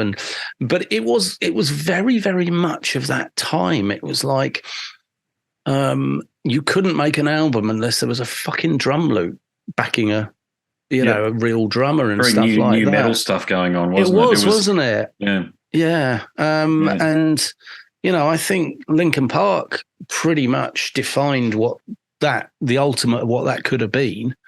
And I actually loved what they did with the two different styles of vocals. I mean, Chester fucking rocked. He had a fucking amazing voice. And Shinoda did, but in a different way. It was almost like when you hear Rage Against the Machine compared to Prophets of Rage. I think the Prophets guys, the Cypress Hill, I guess it was Cypress Hill, wasn't it, or whatever. They felt like they suited the groove better than Zach. I loved the Prophets of Rage stuff. Well, they couldn't get along with Zach. I mean, the issue there was personal. I don't think it was musical. They couldn't stand each other there for a period of time. And but just talking about Rage, look, I often felt that, and I still feel that. Okay, so whose decision was it to bring in Brad Wilk from Rage Against the Machine to record 13? The suggestion was Rick's. The band decided. Brad was great. We had a few people that were that auditioned, and because Nick could have done it. To be honest, I've said the same thing to Tony from Venom. I don't think Nick would have been right for it. Snape said to me once, he says, "You should have got the guy from Clutch." And I was like, I didn't know about him. Because Andy's got he's a good producer. He's a really good producer. And he sort of knows the stuff. I mean, I don't know if it's common knowledge, but I think one of his favourite bands is Status Quo, growing up. So he's not like this metalhead that's totally against all other kinds of music. He recognises the right person for the right job. I think Brad did a really good job. I think the problem is you don't hear what he was capable of. And that's my big issue with it.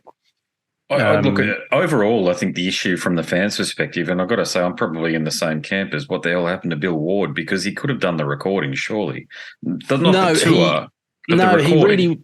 He really, whatever he likes to say, when Ozzy was saying what had happened with Bill, he was spot on. There was no Ozzy. Yeah, Bill wasn't in the right place to do it, and we did loads and loads and loads with him to try to bring him up to speed, but it just wasn't happening, and that tied in with Tony's cancer. Tony was like, I don't know if I'll make it another year. At the time, I think Tony had stage 3 lymphoma. Oh wow, yeah. So there was a big thing of like, we just need to get this record made. And eventually, I mean, I don't think there's any love lost between Bill and Sharon. I think that's well known. But everything that was said in the initial statements about why Bill wasn't there was spot on. Okay. And we, everybody gets asked about it all the time. And Bill has made his statements, and they will argue forever, and he'll do his autobiography and everything, but ultimately it just wasn't happening. And he wasn't the Bill Ward that you'd have loved from the early days. Has he just lost it? I'm a musician. This isn't for show, by the way, but I've worked with musicians. I'm a bassist, so I turn around to the drummer and I'm like, dude, have you had too much to drink, or what the hell's going on? And then, I think in a nutshell, that is almost it. I think Bill's sobriety ended his freedom to play. He got sober around the time of the 1983 album with Gillan, Born Again. And it's a little bit like Bonham and Mooney, incredible drummers. They did that shit because they were mostly off their head. And when you get someone who is overthinking everything, they're not free to move. They're not letting the subconscious get on with it. And I would say that there was just too much of that going on. Well, you know what they say, don't you, about a lot of these? Sorry, just to interrupt. About a lot of the people who take drugs, the Beatles and like Pink Floyd, Sabbath, all of these ones. When you're drinking, you're just thinking about your next drink. So you're just thinking about economy. So you're just thinking about the next drink from the perspective of what do I need to do to efficiently get through to this next point. Yeah. And it has this tunnel vision effect. And there is, to a point, if you're already very good at what you do, and in some cases, I'm not saying Bill's savant because he's clearly not of that sort of ilk, but, I've had this conversation a lot with people, I mean, like, look at Dave Mustaine ever since he stopped doing drugs and alcohol. The songwriting just isn't there. It just goes, and you're like, I wish him the best, and it's obviously the best thing for his family. And to be honest, that's what counts in life. But we as fans, we lose the bloody music. Yeah. David Gilmour, same thing. It bloody happened. Oh, thank you. I mean, I'm like, growing up, one of my favorite guitarists. He writes waltzes now. Oh, it's horrible. It's horrible. I mean, I haven't listened to the last couple of things Roger's done, but Amused to Death was one of my favorite albums and still is. Same. It's fucking incredible. Same. Amazing. And amazing. Yeah. That record just, I hate the fact they fucked with it. I really do. The reissue a few years ago, they started putting in extra bloody effects that he uses live and little extra shit. And I'm like, oh, stop it. Because I always said that. It was like when someone said to me, oh, what would you like to go back and do? And I went, well, I'd love, when I was growing up, I'd love to have remixed Animals, but no, I don't want to. I'm glad that James Guthrie's done it because he's brilliant. And it's actually a really nice treatment. You get the odd little bit where the bass is playing and you hear the snare rattling. That's all there. There's extra bits of keyboard. It's a real sensitive remix. And I always say, why on earth would I want to work with Pink Floyd? They did fine without me. That's why I like them. But as soon as Gilmour and Waters stopped fighting, that was it. There was, within the band, there was no fucking spark. I went to see Floyd on the Momentary Lapse tour and the Division Bell tour. If you did that, yeah. But to be honest, I get more of a kick out of Waters, and I don't want to see him on this tour because I think I've seen the best tour he's ever done, and that was the Us and Them tour. Well, he's too bitter these days. He's gone to this whole anti-Israeli thing and all the rest of it, and he's screaming at people from stage these days about you're a bigot if you support Israeli apartheid and all this bullshit. And it's like you're not even, to be honest, you're not even correct. Technically, okay, you have no understanding of Middle Eastern politics. You just think you do. You're one of them. You're like these hardcore lefty types that do that. But also, too, just understand where your audience is at. Have some self-awareness of what your audience are there to listen to. It's the same thing with that idiot from Iced Earth. It's beside the point, but that guy from Iced Earth that stormed the Capitol building, whatever their version of Parliament House is in the States. Who did that? What's his name? I can't remember his name now. I can't remember, but I remember the story because I was listening. John Schaefer. He did it. Yeah. But the opposite ends of the spectrum.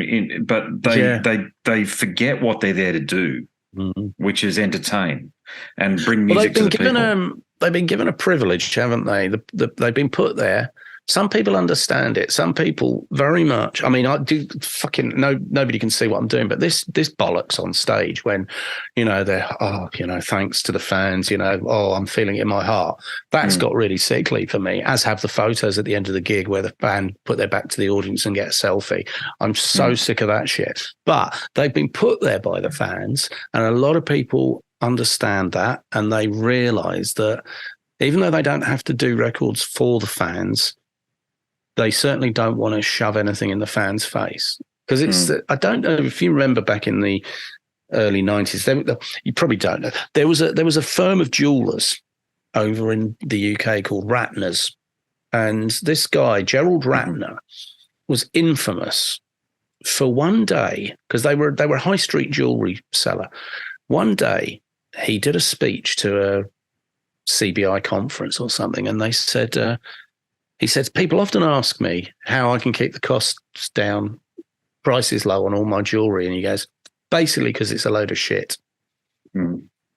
And within a month, his business had gone because the public said, well, then you're calling us cunts, aren't you, for buying your stuff? Jesus. And that's what you can do by saying the wrong thing. Because if your loyal supporters suddenly think that you've been taking them for a ride, they'll turn on you really quickly. So, and it's even worse in these days of internet. It's awful. So I think people have got a responsibility to either, I mean, it's the fans' responsibility not to react and take give people shit. I would never go on a forum and diss Gilmour. He's got plenty of fans that love what he does. I choose not to think it's as good as his heyday. But if it moves people, great. But I think you're not a real fan if you're going to tear them apart online.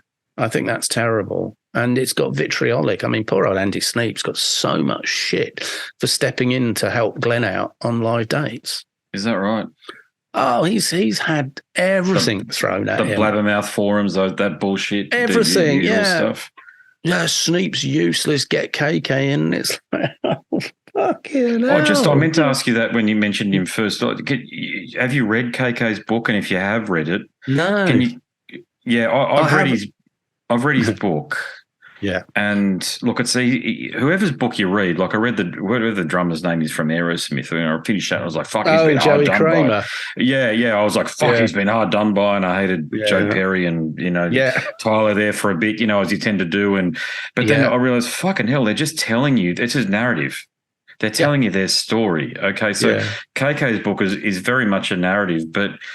He talked about how he went into quite a lot of detail about how in the mid-'80s there, when the band started getting really popular on MTV, that Glenn dyed his hair blonde and all of this sort of stuff, and that he was locked out of the soloing side of things early on. And some of that stuff you can identify with, but you think, well, the band is successful because of the chemistry that brought it to fame.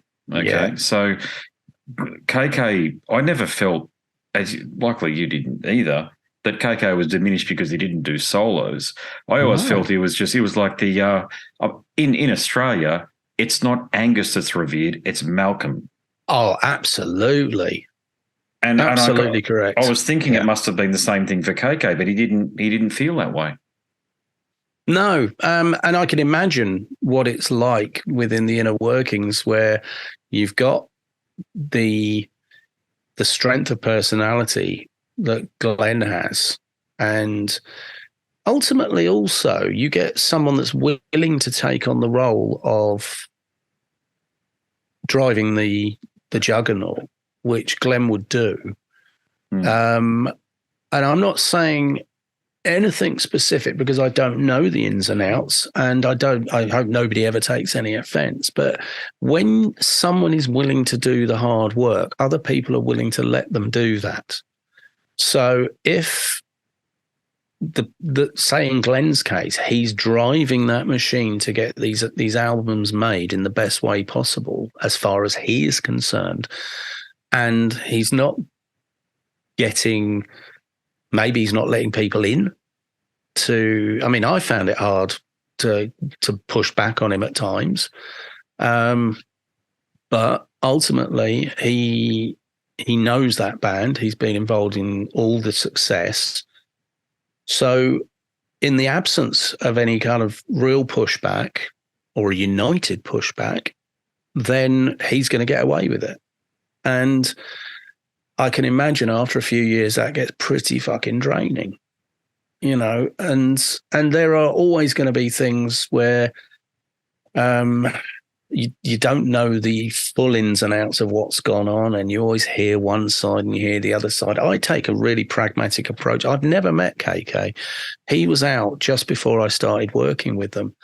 I've heard from people that work with him that he's a lovely guy.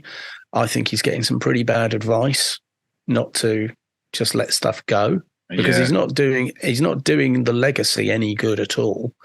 I think the silence of Judas Priest was an honourable thing to do. Agreed. I think they tried to keep it stum.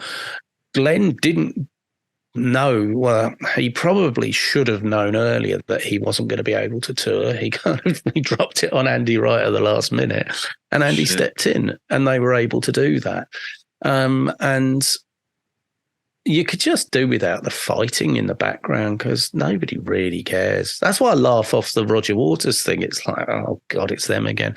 Someone told me, and I believe him, because it's he's high up in one of the organisations that had a lot to do with it. When Pink Floyd had their exhibition 4 or 5 years ago at the Victoria and Albert Museum, apparently, literally a week before it was due to open, Gilmour threw his toys out the pram because Roger had gone on record saying, well, I've been round the exhibition and it's quite plain that I was the creative force in this band. And Gilmour reacted, well, that's it, I'm not letting this exhibition go ahead. And someone said, he's baiting you. He's been doing it all your life. Just ignore him, for God's sake, And I should imagine it is probably pretty difficult to do. We've all got family fallouts and people we have to deal with. I think maybe because I'm in production and 98% of it is psychology, you just learn to see both sides and work the problem. It's very rare that you get to the point where you can't do the full Kofi Annan and get the problem resolved. And when you can't, you bat it back at management and tell them it's their problem. But, it's insane, isn't it? It's passion that fuels it. But it's a real difficult one to navigate. And when they all start doing tell-all books, it's like, you're not really doing anybody any favours, are you? You're just opening up the gossip mongers. It'd be nice if I got a Cradle of Filth record to ruin. I did say that to Danny. I said, next time you think you're doing a record, give me a call. I don't know why you wouldn't. That's what I can't understand. It's like, I think we may have touched on it a couple of hours ago, but I think there's a chance there that he's just comfortable working with the people around him. Maybe it's cool, People find people that they like, that get the job done the way they like it. Yeah, and I wonder if it's. I wouldn't imagine there's so much of a passion there in terms of art the way that there used to be with Nick and Stu. So it's more about just maybe getting back on the machine and making another record, and because that's what he loves to do. It just may not be as passionate as it used to be. Well, they don't hit you the same way. I haven't listened to anything since Cruelty. I mean, I did listen to the EP, but yeah, it was like, I didn't follow them because it really, again, it wasn't really the stuff that I enjoyed. When I heard a couple of things and I was like, I went to see them. God, would that have been about 4 or 5 years ago? What do you think? I didn't think that they'd done much since they did. I can't remember which song. I think they did Cruelty Brought the Orchids. I may be wrong, but they certainly did something or a couple of things from the albums I was involved in. I was like, these sound great. These are really good. I didn't think the songwriting was as accomplished. And it wasn't a bitterness at all because I have no axe to grind. It didn't hit me the way that the earlier stuff did. It had become exactly. It had become something that was just like, it wasn't as original as what they did. You said it earlier. They set themselves apart from everything else that was going on back in that time, and there's a laziness in. We're all influenced by something, but there's a laziness with people who think they can just outright copy stuff that's going on. And I'm not saying Danny's copying it. What I'm saying is other people started to copy what Cradle of Filth were, and there becomes this huge morass of sound-alikes and look-alikes. I mean, this is the big joke about the heavy metal posters where you can't read one band name because they're all in that same Look at script. the festival dates these days. It's a lot like that, yeah. Yeah, exactly. So you sort of go through this thing and you go, I don't know anymore. It's getting old as well. It all sounds the same to me, because a lot of it is the same. What I hook onto is what's the story that's being told? What can I get my teeth into? What is it that makes me want to listen to that again? And if there's none of that going on, then it is just an excuse to go out and be in a circle pit. And I don't do that. Yeah. No, I don't either. It's boring as shit. I've been to a few. I mean, I get access to all these festivals as a journo, and you go to them, and look, I'm complimentary in the moment. And look, I'll name the bands, like Monomath and Sabaton and this sort of thing, but they can't hit me the same way because maybe I'm too old. That's another thing. I appreciate that. I totally get it. Maybe if you're 15 or something like that and you hear Sabaton for the first time, you're like, wow, here we go. And they're great guys. Spoken to the guys a bunch of times, Swedish band. They put on a pretty good show, but does it hit me the same way as watching Cradle of Filth in 1997 in a dirty club in Sydney? No. Of course it doesn't. It can't, because you can't recreate that era.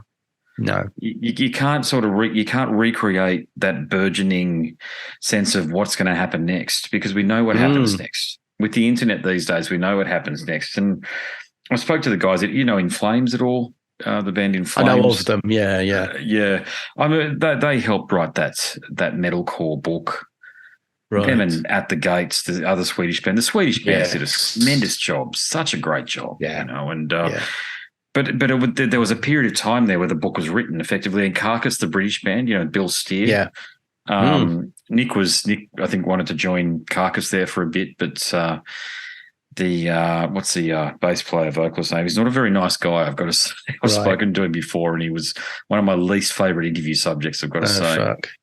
He's just one of those guys, you meet some people and they're sort of not vibing on the fact that they're doing interviews because they rarely do them and they don't like doing them, and their strength is the studio and stuff. But the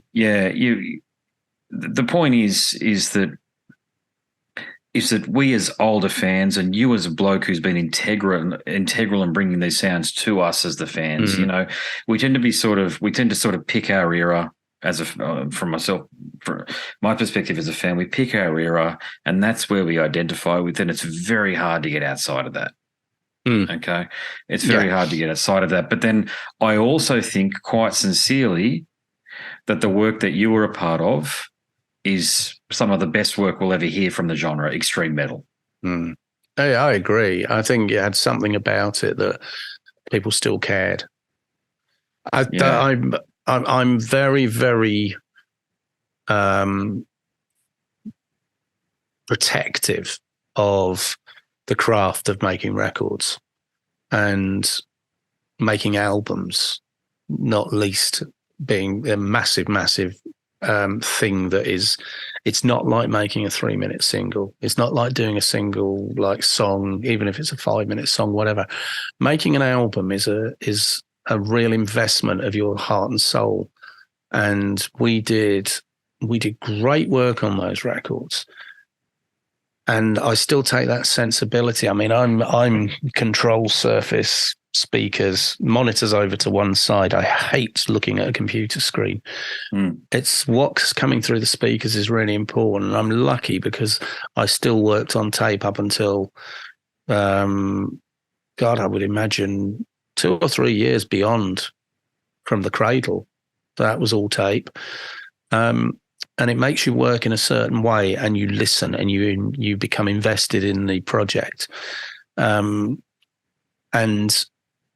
there's not enough of that nowadays. There are some people that do it. Jay Ruston is very, very much. He's fantastic. He's awesome. He's a really good guy. And we've chatted about it, and he's like, and Joe Barrisi as well. Joe's so old school. Yeah, you mentioned him earlier. Great guy too. Yeah, he's awesome. It was really nice last summer. I got to hang out with him for most of the day. A mate of mine and I were over in California, and we just hung out for the day, talking shit, because we'd never had the opportunity to just hang out together. It was always passing at NAMM and stuff. But they're people, Jay and Joe are people that make records without worrying about tech. And I'm the same. I'm all about getting a band in together and playing and making them feel part of this procedure that is that's about creating this this marking of a particular point in time that everybody's emotionally attached to.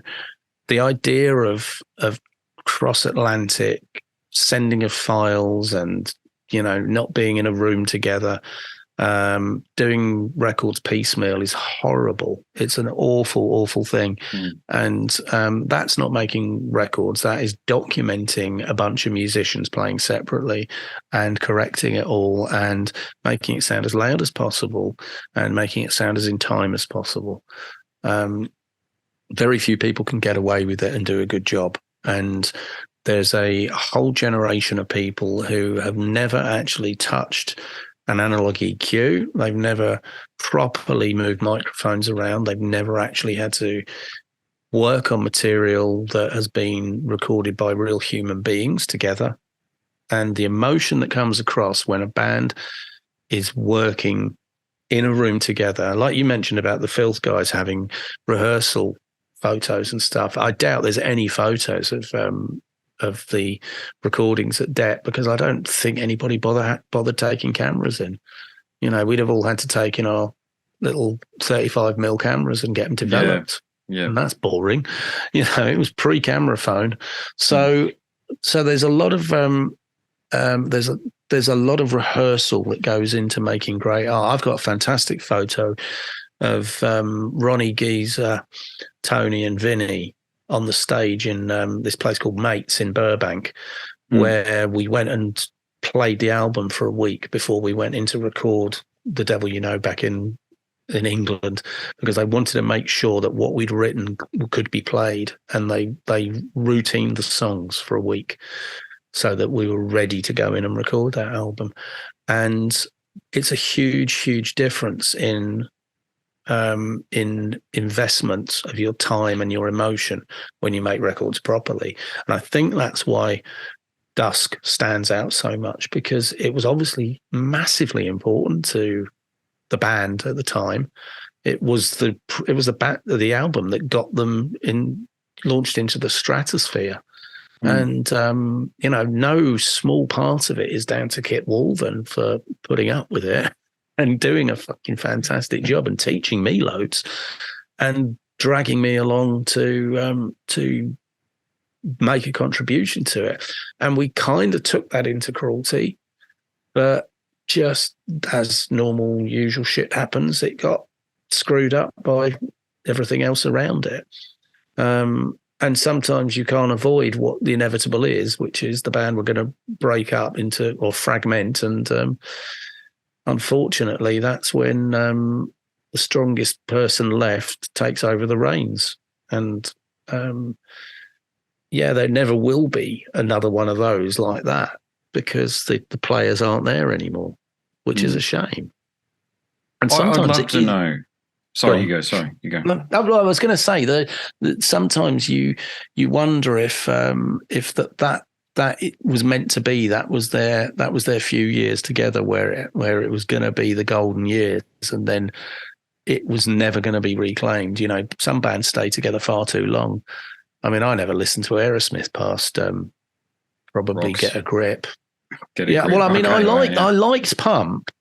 But then Get a Grip was like, oh, this is actually quite good. Then it was like, actually, no, I'm not listening to this that much. Pump's better. What was the album after? What was the album after Get a Grip? The 1996 album, 1997 album. Nine Lives. Called?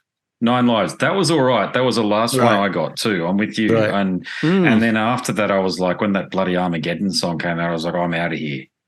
This is garbage. Didn't that coincide with poor old Bruce Fairbairn dying?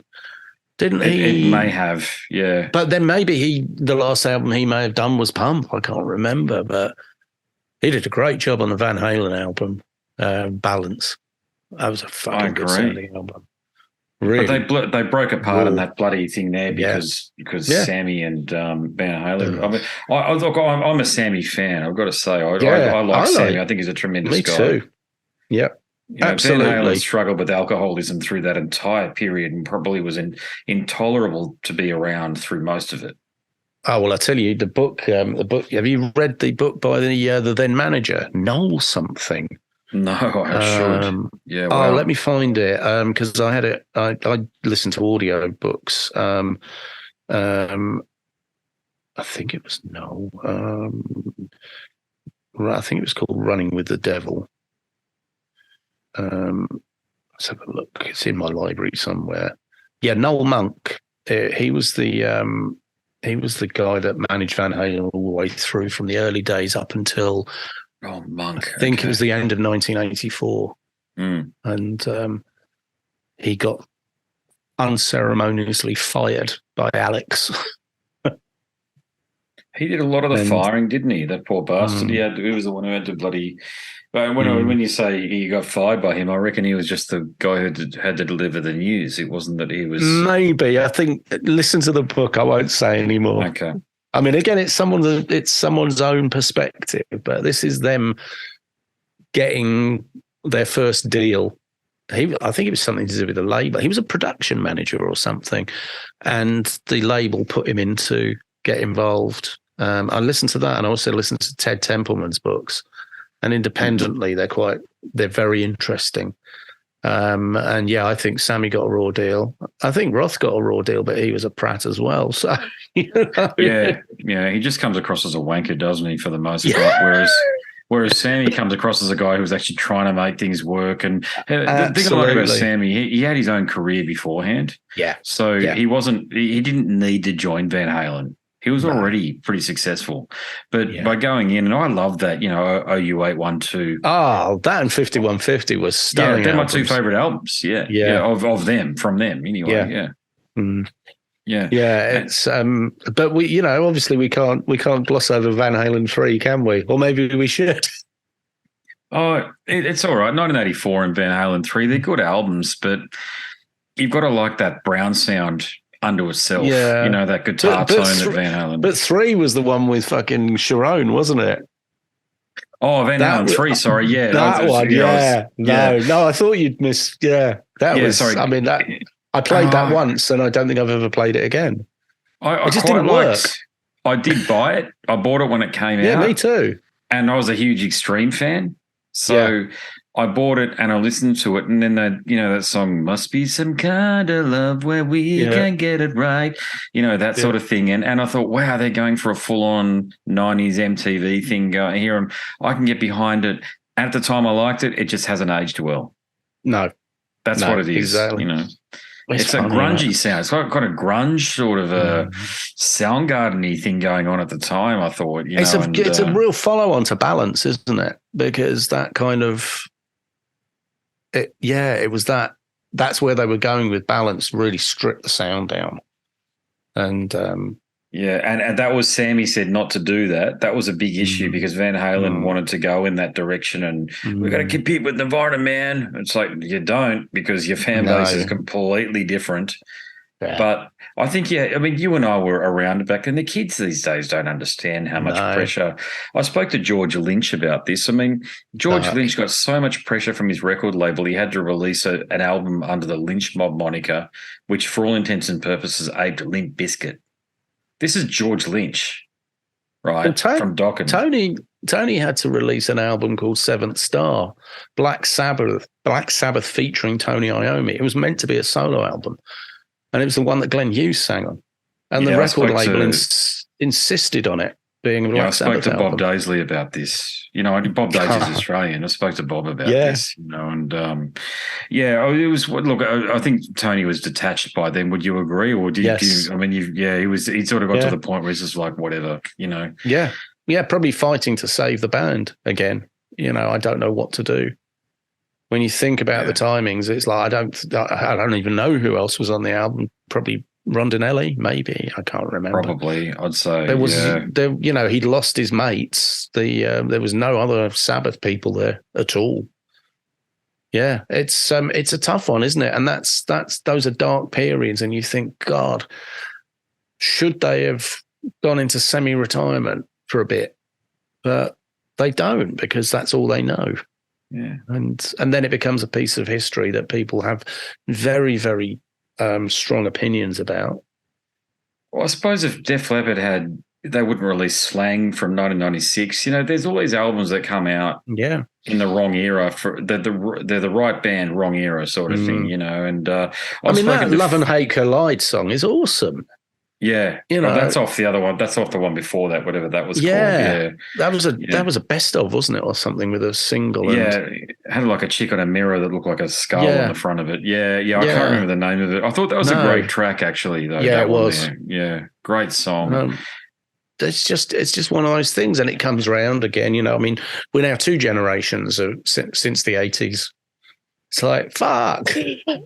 Well, I tell you what I don't like, Mike, because I don't like when artists disown an era of their catalogue like Celtic Frost, for example, like Tom G. Fisher or Warrior, whatever he's Tom G. Fisher, but, Tom G. Warrior.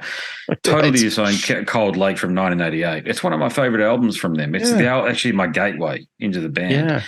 And I'm like, what's wrong with it? Okay, the photos are ridiculous. I'll agree with him on that, but they look like poison or something. But this is that. It's the Gerald Ratner thing, the jeweler I was talking about. It's like you're basically saying that your fans were all wrong and they were stupid. You can't do that to people.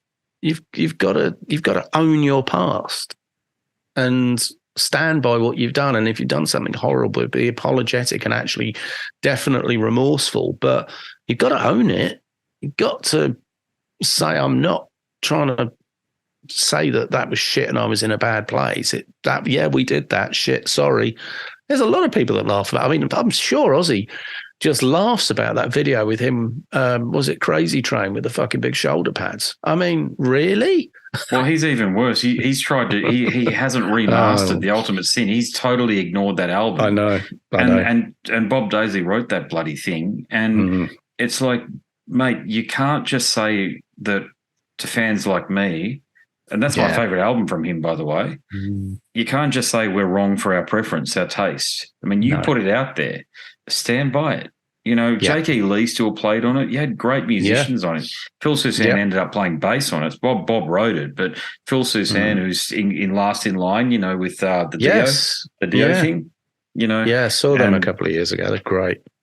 Yeah, exactly. And who's the drummer who's long since passed away? One of the Vinny was the drummer in Vinny played on the last In Line tour, Vinny Appice. I'm trying to think of the drummer who was in Ozzy's band there for about two or three albums. That wasn't Tommy Aldridge, the one after him. Sorry, any other time I'd remember it, and people who listen to this will be saying it's this person. You should know. But and we're not checking Google because we're determined we haven't got Alzheimer's. So exactly. it'll pop into our head at some point. yeah. But Ozzy's disowned that album completely, which brings me to another point that I should have asked earlier. But what was your perception on dealing and your experience dealing with Sharon? Well, she was funny. She's a tyrant. We did a lot of the songwriting. For the first, we were backwards and forwards between Tony's studio and Ozzy's studio, and Ozzy's was in his house.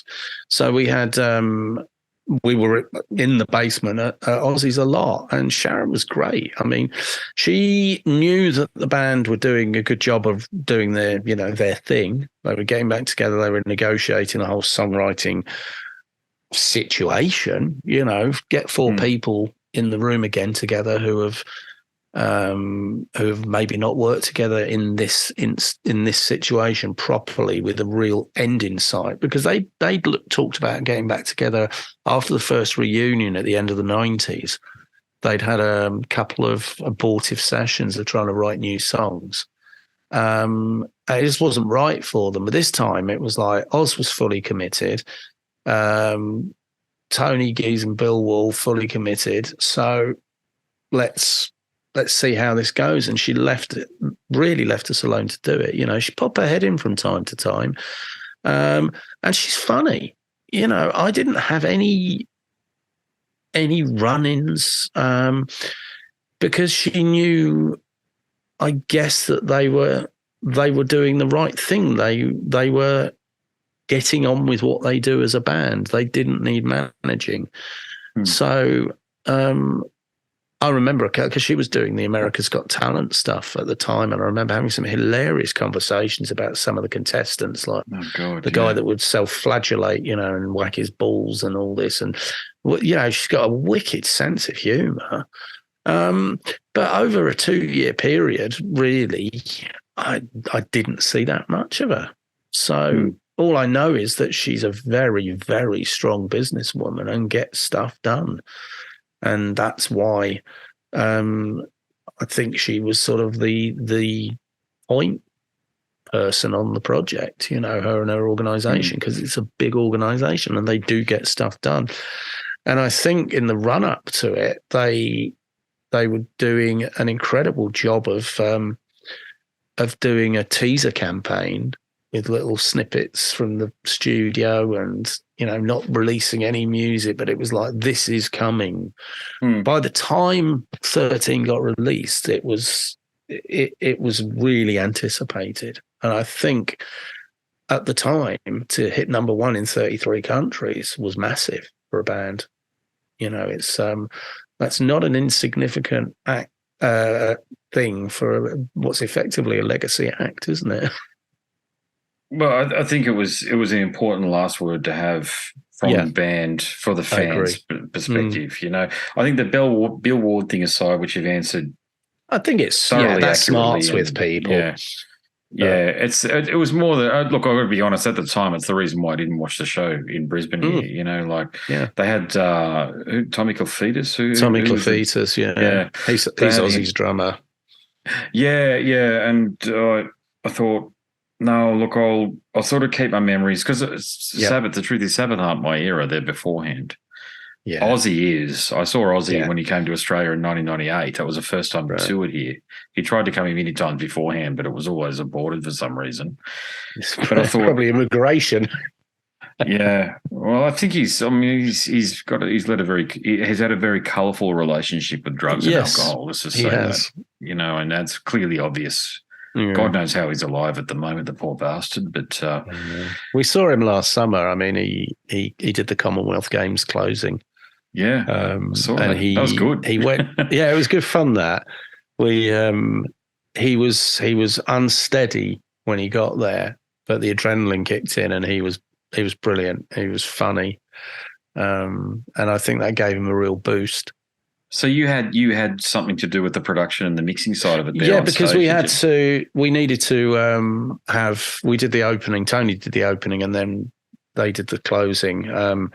We had to provide backup to the broadcast. Like any of these big events, you have to have backups of everything. So it was a really nice thing, because when we were making 13, during 2012 was when the Olympics happened. So we'd been heavily influenced by the positivity and everything that was going on in Britain at the time, because I can't remember, when did Sydney had the 2000 Olympics, did it? Correct. And then there was 2004, 2008 was Beijing, I think. So Athens, it was and like Beijing, then you guys. That was it. Yeah. And then it was like, well, fucking Britain aren't going to be able to do anything. This will be a shit show. And we fucking rocked. It was a brilliant, brilliant Olympics. So we were really riding high on positivity. And so to be involved in that last year was wonderful. And we had some of the production staff and the designers and the staging people had done the last few Olympics, including 2012. So it was like one of those lifetime achievements. I mean, Mariana had a motorbike crash, a moped crash last summer. So she was on crutches for 3 months. But she was able to be part of that. And my son came and helped her, because I was there all day on the closing. And he helped her get up there. And we had a really nice, just a lovely event. And, everybody was just blown away by it. And I think that's sometimes what it comes down to. I saw Sharon and Ozzy at the end of it, just in the compound, just beaming. She was so chuffed at how Ozzy had come to life. Yeah. And it just, that's why it's a bit sad with what's going on at the moment. He's obviously, he would just need so much of that adrenaline wise to get him back on the horse doing touring, that it's probably just too late for that. And I think that's the shame of it. Everybody gets older, the mortality creeps in, and you want to remember how it was. So, it's 10 years ago, 13. Like, yeah. Fuck. Shit. God, I was in my 40s then. Wow. Jeez, so it's and you sort of, you forget how much time passes and what has happened. You can easily get caught up in all the negativity, and then you look back and you go, actually, you know what happened in fucking the last 20 years? This is incredible. So I guess that's just we're on this train and we can't get off, can we? We just have to sort of absorb everything and try to make the most of it in the best way possible. No, I absolutely agree. Yeah, and look, I meant to. Some of these questions are starting to come through to me now, so I'll ask one more. But did you have to record Dave Holland back in the day, or did you have to remove his tracks? Yes, I did. Yeah. I did his tracks and the other ones. The Dave Holland thing was. That's how I met Tony. Was when we were mixing Dusk. Kit said to me one day, he said, do you think you can prep the next session? Because it would, this was like a full analog mix, 48 tracks. So we'd have to clear parts of the console, repatch, do all this kind of stuff. He says, do you mind if I go out for 2 or 3 hours? I went, of course not. I thought, well, you're off to the pub again, Kit. And he'd be like, no, not on this occasion, because he said I'd invite you. He said, no, I've heard that Tony Iommi's got Don Airy and Glenn Hughes in his home studio writing. And I just thought it'd be good to go and see him and maybe see if we can get him in here. So he went across, and then a couple of weeks later, when there was I think we possibly had a break in mixing, or there was some recalls to do or whatever. It came in and we mixed a couple of songs. And Kit then had to go off to do the guy's name, Mark Matevich. The band's name was Steelheart, I think. It was Steelheart. And Mike Matevich, and he had to go off and help him out on a promotional tour. So Tony came in and started and was just putting demos down. They'd been working at this little studio nearby, but he liked UB40's place. It was a bit more him. It was a proper studio. And he said, his manager, he came up to me and he said, would you fancy doing some recording? I've got some ideas. I went, yeah, of course, that'd be great. Because he's a really nice guy, funny as fuck.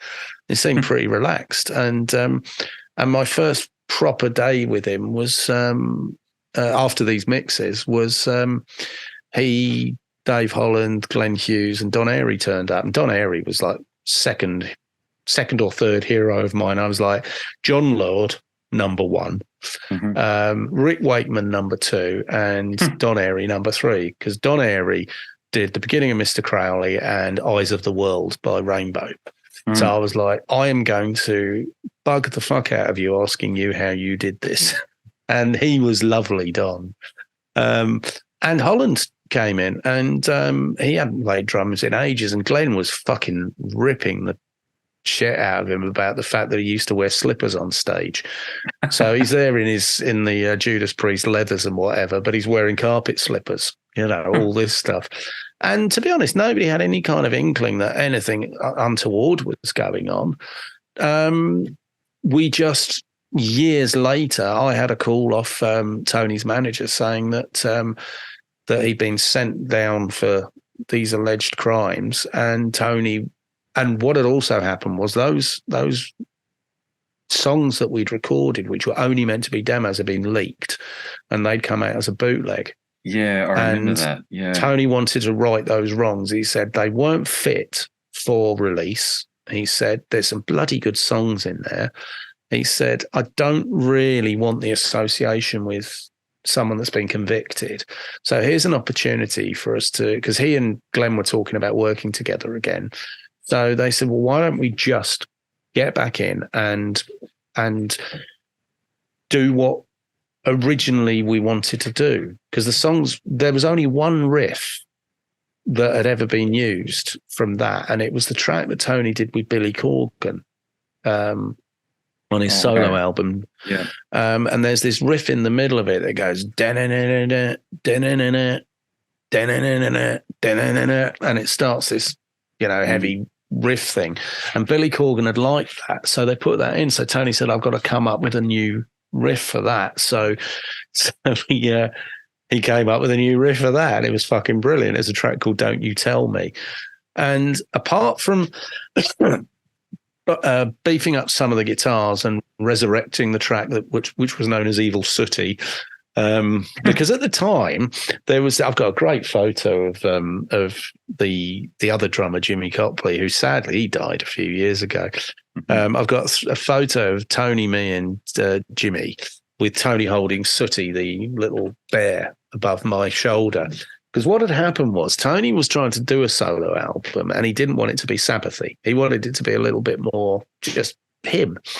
Without the constraints of Sabbath. So there was this one track called Time is the Healer, and it was so fucking Sabbath that they said we just can't put that on this project. And Glenn had nicknamed it Evil Sooty because it was just this heavy evil track as usual. So so that stuck. So Evil Sooty got resurrected, and we recut the drums. We cut them in a few days, and fixed anything that needed fixing. Didn't do any meaningful guitars. It was literally just new guitars on that one song. Everything else was just tidy it up and mix, do a couple of edits, and that was it. It got released. Then all the wankers came out and started saying that how dare we fuck with the original. And it's like, it was a fucking bootleg. Fuck off, Yeah. You shouldn't have had it in the first place.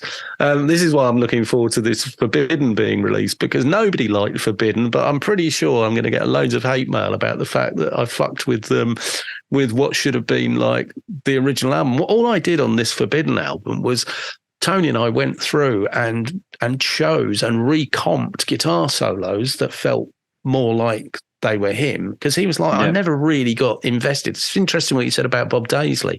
I think there was a time when Tony's investment in it had just gone. He was like, it's just becoming so much for me. This was after grunge had hit. This was 93, 94.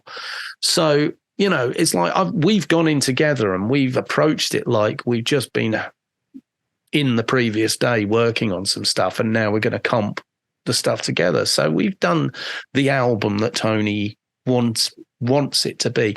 We did the same with what became the Depp sessions, because it was started at Depp UB40 studio, and that was the Dave Holland thing. And he had a groove to it. You know, he was a good drummer, but you can understand the horrible connotation. It is a real shame, because you got the you know, by association, the poor guys in Lost Prophets. Wasn't their fault. Their singer was a pedo, but it destroyed their career. It's vile. So you don't really want that association. And ultimately, the songs on that album are really good. There's some incredible Glenn Hughes vocals on that. Lyrics. He'd gone through rehab the year before, so he was raw. Everything about that album is him dealing with getting sober in 1995. Yeah. Or whenever it was. And it's a brilliant piece of story from him, you know. It's like, and just stunning bass playing. We had to tone it down a bit. I mean, we were having, because he's funny, Glenn. He shows off. He's a nutcase. And he'll put all these clever licks in. And you're like, no, maybe not. So you chop a couple out. But, I mean, brilliant. Absolutely brilliant. He's larger than life, isn't he, Glenn? He just strikes me as that. He's just, he's got enough energy for 2 or 3 lifetimes. Christ, he is brilliant. I mean, this is the thing about these people. In that camp, in the Sabbath side of things, they've been some of the funniest experiences that I've ever had, because they just have no filters at all. They are really, really funny people. They're from a different era too, though, aren't they? Yeah, you know? yeah. But you know, they worked up from the grimy, horrible industrial areas around Birmingham, where there was no possible chance of getting out of there with any kind of career that was different to anybody else. It's probably like being a miner up in the northern area of the UK back in those days, when you know, all that you could do is go down the mine and that would be your life. You know, it wasn't exactly an incredible future, which makes it all the more amazing that Rob Halford survived with, you know, being in the closet for all those years. I mean, his book's incredible. It's stunning. His book's amazing. I listened to the audiobook too, to your point about audiobooks. It's but I mean, that's you do what you got to do to survive, right? And that's what came to mind when I was listening to him talking about his life experiences there. And so I think I think with the it's a shame what happens, and we'll never know the truth behind Dave Holland, because he died, didn't he, a couple of years ago, and there was talk about it. It should be mentioned he refutes the allegations. I heard that. The day he died, he denied. I mean, it's terrible. You know, it's a shame that shit goes on, and it's a shame that we all know that there are people on death row that are never pardoned, and then later you find out that someone had some kind of axe to grind. It's awful. It really is. Look, what we don't know. I think did a jury convict Dave Holland? I can't remember. I don't know, because again, this all I guess all this happened when it originally came to being. I don't think the internet had been mentioned by the time we were redoing it in 2003, maybe. I doubt I had Wi-Fi. I don't think even that was a thing. So I never looked into that kind of stuff. I was just like, well, this is quite a nice opportunity to get another album out, and that led into Fused that came after it, which was a great solo album of Tony's. So really, I was it's not even being blinkered. It's just like, again, I can't do anything about it, and it's not affecting me. So I better not delve.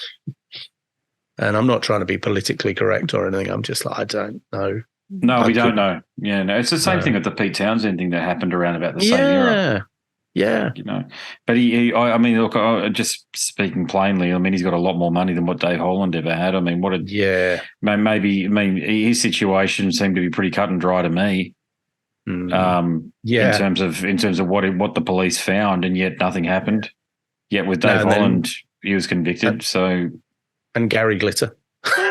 And Adam Manch. Yeah. Do you know I mean, it's not funny, but it's like you can't, again, you've got to own it, and you can't deny shit goes on. So Kit Walvin, he did the final Gary Glitter album. He was all excited about it because he was I can't believe I'm going to work with Gary Glitter. This is hilarious. Because it was. It's like, fucking hell, Gary Glitter, brilliant. And Danny Sprigg, who was on the Cradle of Filth stuff, he did the first Lost Prophets album. I'm like, what is it about us? We've all been... It's a club I am a member of, but, but you can't erase history. That's the point. If you try to erase something, it's like when I went through all of my shit 9 years ago. As soon as I was strong enough, I was using my experiences of mental health problems to go and talk. And I've talked to young people. I've talked at NAM. I've done a lot for the mental health thing, and I've been very open about what went on with me and my weakness. I wouldn't say weaknesses, but the way I was nearly destroyed by it all, because it can't be used against me. I'm honest, and I tell you what, if all I ever did was have a terrible nervous breakdown and descend into the pits of despair and have a car crash with the Smirnoff factory for a few months and nearly die. Yeah. If that's all I ever did wrong, that's not so bad. And if people know about that because of the pressures of what this industry and the world can do to you, then I'm going to do good with that knowledge rather than try and deny the fact that, shit happens. Yeah, it's very powerful. And I have to, It is. And I have to say, Glenn Hughes, we worked with Duff McKagan for a very short time on one of the projects. And I look back at those two people and I think, my God, actually, that was almost a sign. Having been around those people as to how life can be better after trauma like that, because Glenn comedically says that he was booked into the Betty Ford clinic, but they couldn't get him in until Boxing Day, December the 26th. So he thought he'd do a new round of toot on Christmas Day, just have one last go, and it gave him a heart attack. Duff McKagan, famously, he was taken to hospital. His pancreas had exploded, and he was... stomach acid was going all down his leg internally, to see how those guys have turned their lives around and they're larger than life characters. I was like, there is sometimes you get a warning and it's what you do with it after that is important. Yeah, I agree with you. I think that's really good life lesson. Painful at the time, but it is. I kept my sense of humour all the way through.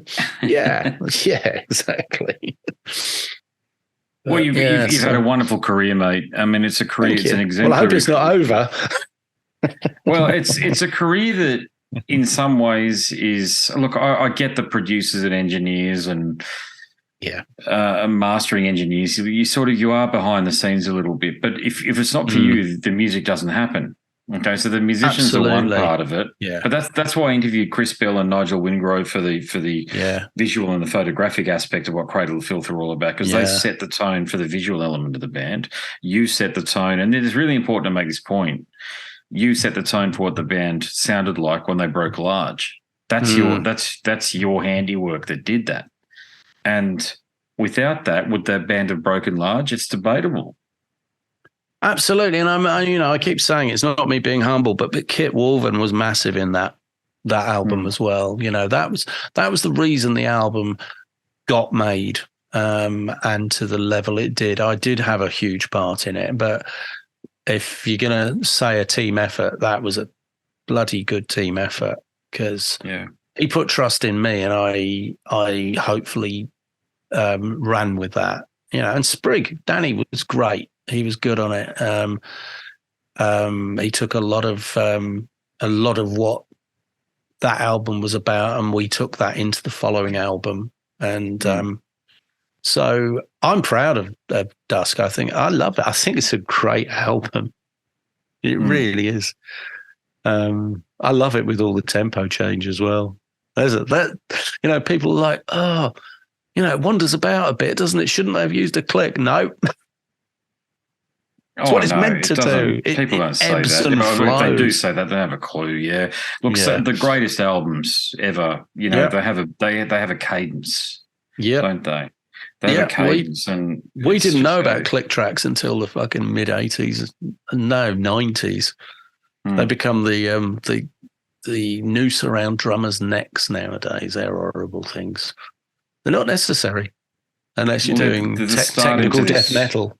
Yeah, exactly. Yeah, I mean, bands like Archspire and stuff, I totally understand why you need them, and Cryptopsy and that sort of stuff. But when it comes to vast symphonic stuff, I don't know, but do the percussionists in these vast chamber orchestras, do they use click tracks? I would click tracks. I would say that they wouldn't. They're on the pulse of the conductor.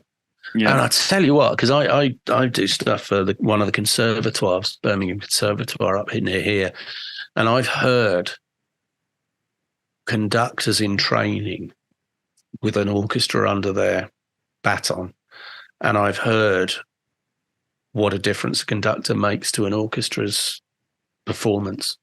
Oh, right, yeah. They are literally Harry Pottering the orchestra into being a unit, and it's incredible, and that is the pulse of the music.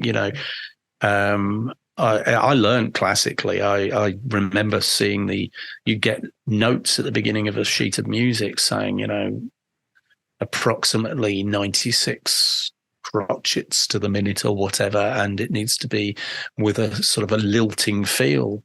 And you've sort of set the metronome, click, click, click, and then you'd stop and you would play. And that's what derived the feel, and as you say, the ebb and the flow of it. It's really important. You can't it is genre dependent, but I don't think there's that many bands that it has to be tied down to click tracks. There's a lot of stuff that goes on live where it's like, oh shit, yeah, they're flying in loads of stuff off tools and whatever, but I don't often hear of audience members saying, God, they dragged a bit, didn't they, in that second section of that song. I only notice when you're out of the tracks. So I'm a muso, and I play with click track. We play with tracks because you've got to. If you're playing with Britney Spears songs or whatever, you need all that shit going on in the background. And if you don't play with a click, we have it coming through our monitors. So bing, boom, bing, boom. You hear this bloody thing going, and you're playing along, and you actually, the only time you recognise it's there is if it's still going at the end of a song. Yeah. Yeah, absolutely. I've been a musician for 30. I'm 44, so it's about 30 years now, right. And about 20 years of that I've been playing regularly. So on stage, that is, and in front of an audience. I mean, like with a mixer and a console and all the usual stuff. And you become accustomed to certain things, don't you? But I bloody hate it, to be honest with you. I wish, to your point about the alligato. This sort of thing. Just follow the emotion of it. Yeah, and there's just this stuff. I mean, especially like with Tony, it really struck me once something. So I think it was even something Bill said to me years and years ago. He's like, "I'm there to follow Tony." And it's like, you think of the drummer as the person that's leading that's incredible, the charge, but no, it's the riffs. And Tony's internal chronometer is incredible. He knows what that riff is meant to sound like. I mean, if you listen to some of the gigs from the 80s of on the remastered box sets, there was certainly something else influencing the time signature.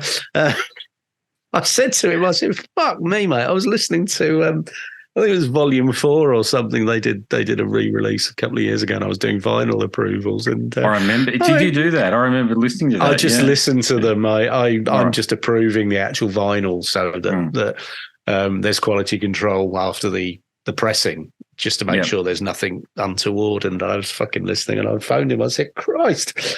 I said, I've just sat through a fucking 100 outtakes of, I don't know whether it was War Pigs or something. And then NIB happened. I said, and it sounded like you were all on fucking crack. He goes, well, it's probably coke, mate. But, it's like insane the speed some of these things went at. But generally, you just get this, the music's there to be enjoyed and to have this this pace to it that's meant to make your body move to it. And I get it. I know I'm very, very much sounding old now, and I am not into speed metal, and I don't understand why anybody would want to do that. I've been to thrash gigs and they were fucking fantastic, but they were almost like punk because it was a different kind of Sturm und Drang of a massive performance of energy. That's it wasn't way of framing it. Sturm und Drang. Yeah, it's not something where it's like a technical exercise. No, I know, but look, I from what I understand, I mean, these guys haven't come out and said it directly, but it's been implied. But we know that Dave Mustaine took a bunch of speed. And same thing with the guys in Slayer. I mean, that's how punk fused with Black Sabbath and Led Zeppelin and these bands and became thrash metal. That's what happened. You know, it was these guys were playing classic guitar riffs, so Deep Purple riffs, this sort of thing, and Led Zeppelin riffs, and they're taking speed, and they're like, but we also love Sex Pistols and these other bands. And Dead Kennedys and shit. And Megadeth were open about it. They wore the Dead Kennedy stickers on their guitars and stuff. Yeah. And two of the guys in the band, Gar Samuelson and Chris Poland, they were kicked out of the band for heavy drug use. Dave Mustaine was kicked out of Metallica for drug use. No. So this stuff, it's not new news. This stuff, and I mentioned it earlier on, as soon as Dave Mustaine got clean, around 1991, 1992, you can tell, you can hear the music just shifted. Yeah. It shifted big time. And that's we owe drugs are fucking bad. I get that. But we owe them a lot from a musical perspective. Yeah, absolutely. And, they were mind enhancing, weren't they? They were like, they liberated people. Yeah, they did, and they new ideas. They were a filter for new ideas too. It turned out, and these guys, young guys with huge egos like Dave Mustaine, who just wanted to kill everybody from stage, they were able to do that under the influence of these substances. I mean, I don't know. I don't think we can excuse Motley Crue on that front because God knows what we can excuse them on because not because though they I was going to say there's not much you can excuse them for, but. Oh, geez, my God. I think I saw their first ever UK gig. I was at that Monsters of Rock at Castle Donington in 1984 when it was Motley Crue played their first gig over here. Gary Moore was doing Victims of the Future. Ozzy was doing Bark at the Moon, and Van Halen were doing 1984, and AC/DC headlined.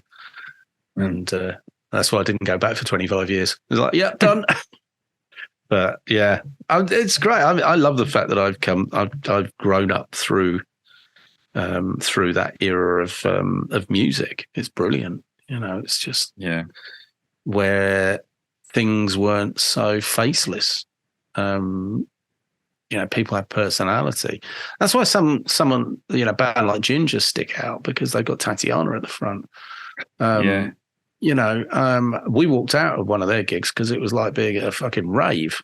It was just like, I'm with you. I'm totally with you on the Ginger thing. I think Tatiana's a superstar, but I'm not with the music. I look at the live gigs online, and to an extent, I look at the people who like them too. Fans base reflects the audience, and meaning that what the music like what the musical experience is going to be when you go to a gig. And I've watched a few of her live performances, like the gigs. The one down in Melbourne, she released, or that band released as an entire album.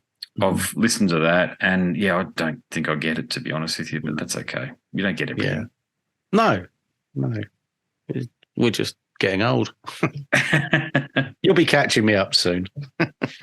44. Yeah, I feel it. Believe me, some days I feel it. But I mean, at least I've got some context and some perspective. I was there when black metal broke, and death, not death metal. Death metal's just a bit before my time insofar as when it broke with Cannibal Corpse and Morbid Angel. Yeah.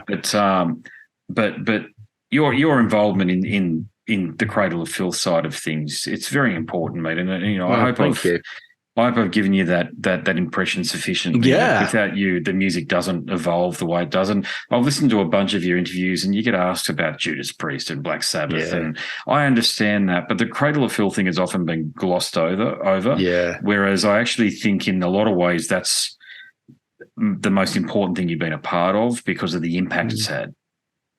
Yeah, I agree. I mean, I think it's on when I don't look at my website, why would I? But I think it's in there as one of the top 3 that I certainly up there because it was an important one. It's and I also do the shock value of it. I put it next to Britney Spears as well because that why wouldn't you? Cradle of Filth, Britney Spears, and Christina Aguilera. Why not?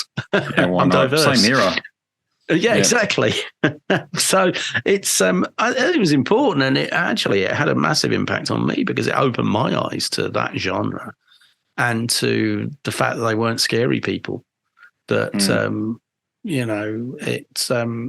it gave me the confidence to be part of something like the Gladiators. I was going to tell you about the Gladiators. Let's do it. Go there. I mean, it's only somewhat hilarious in hindsight because the Gladiators TV show was filmed. The UK one was filmed in Birmingham, and the new season was starting, and Stock Aitken and Waterman had written a new version of The Boys Are Back in Town for the Gladiators to come and perform. It was going to be like the pre-season adverts on TV. So we had the Gladiators come down to the studio to have in-studio stuff done where they could sing their vocals to The Boys Are Back in Town, and they're fully kitted out in all the lycra and everything. And it coincided with us making Dusk. And so upstairs is the guy who originally recorded Thin Lizzy's version of The Boys Are Back in Town, Kit Wolven. And downstairs you've got the lycra-clad Gladiators. And so Kit came downstairs and he nearly frightened the engineer to death because he said, "What are you doing to my song?" And then he explained who he was and everything. And the Gladiators had a nice laugh. And then it was decided that that catering was being supplied by the company, which I think the A&R guy for the company was one Simon Cowell, who turned up to oversee matters. So we had a really beautiful conservatory and chill out room on the top of the building. So Gladiators have all the catering in, and Wolf, who was the oldest one of them, said, "Who's that other band in here I keep seeing?" I said, "Oh, they're called Cradle of Filth. They're black metal. Do they want something to eat?" I went, "I don't know if they do, but I'm definitely getting them up here because this is going to be the funniest thing ever." So for the next hour, you've got the black metal hoodie-clad, inappropriate T-shirt and hoodie wearing Cradle of Filth mingling with the Gladiators for this one afternoon, eating canapes and drinking wine. And I tell you, it was one of the funniest fucking sights I've ever seen. I hope there were photos of that somewhere. Do you know what? I doubt there are. I mean, unless the Gladiators took some. I was just in stitches because it was the two. Everybody was just being so polite. Yeah. It was like that was the thing about, like, even Barker was being polite. It was just this lovely image of the two worlds of that at the end we're just all bloody people, doing shows. Correct. It was hilarious. It was just really it's all nice. Entertainment, isn't it? It is. Yeah. It was fun. So there's an image for you, Gladiators, and just look up the Gladiators from 1990. I wonder if anybody listening or watching will have an actual image of that. Somebody, you wouldn't believe, Mike, how many people reach out to me after I call it the Chronicles of Filth, but the amount of people that have had some sort of significant involvement in the band that's completely hidden. but been spoken about. Like the bloke who directed and filmed the Funeral in Carpathia video. Okay. He reached out to me just this week. He said, yeah, I've got the video. He said he's got the shots, the whole thing. Brilliant. And I said, well, we've got to talk about this, and potentially there's another avenue, maybe bringing it to life. I don't know. I use Premiere Pro, so I'm not saying I can do it, but I'm simply saying that I can put something together that resembles something that it might have been, going to look like or what have you. So don't use. Yeah, so there's so much interest in this stuff. Yeah, and it's if you just for your own entertainment's value, go and have a look at the comments under a lot of the conversations that I've had. Yeah, so many people are so invested in it, and the people that direct message me, they're of the age that they'd remember Gladiators like I do. Brilliant. We had the Australian version. We had rugby league players playing Gladiators and all this sort of thing. And we had international ones as well, didn't we? There was like the international Gladiators where we would where the Aussies would come over to the UK and vice versa. Well, it's the same production company. It was the same. Yes. Whoever owned it globally, and it was just whether or not it was syndicated on whatever station back when we had free-to-air stations. So very, very different era and very nostalgic era for so many of us. And an important era from the perspective that it formed our tastes. Yeah, absolutely. Yeah, I've never been able to get over a lycra-clad woman with a pugil stick fighting. Yeah, I know. There was until you mentioned it, I'd all but forgotten Gladiators. Actually, it's probably a good thing. I started looking at the photos when I was talking to someone about it recently. I found the old photos. I'm like, oh my God. Fucking hell, it's hilarious. But again, brutal. A different era. It's something that probably wouldn't work these days. It'd be called sexist or something. God knows. There'd be some allegation of slander thrown at it. But it would be to do with slavery again because of the gladiators being basically slaves to the Roman Empire. You can't nailed it right there. Yeah. Don't glorify slavery. Oh God. Yeah.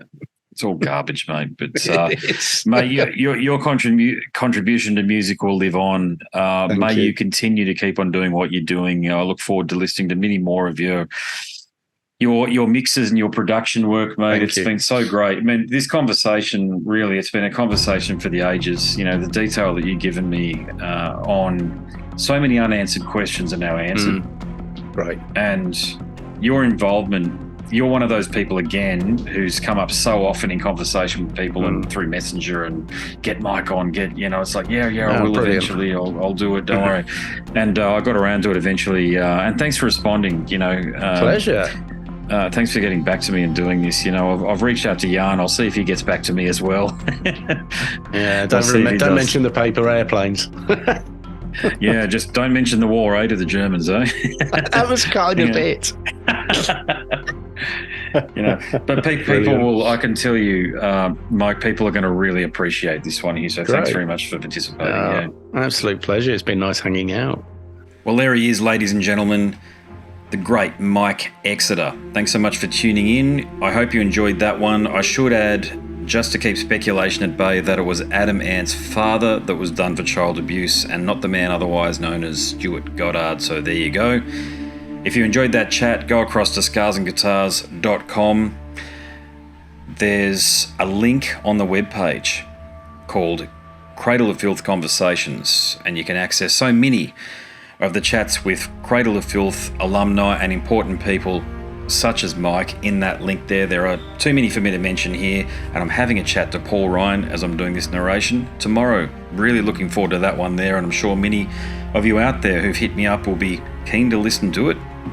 It's not just about Cradle of Filth with Scars and Guitars. I've had conversations with so many more important people from the world of hard rock, rock and roll, heavy metal, extreme metal and beyond. I'm talking about Chris from Skeletal Remains, Tobias Sammet from Avantasia, John Campbell from Lamb of God, Tony, my mate Tony Dolan from Venom Inc., Scott Carstairs from Fallujah. So many, in fact, far too many again for me to mention here. Just dive into the podcast link there and you can sample many of the conversations.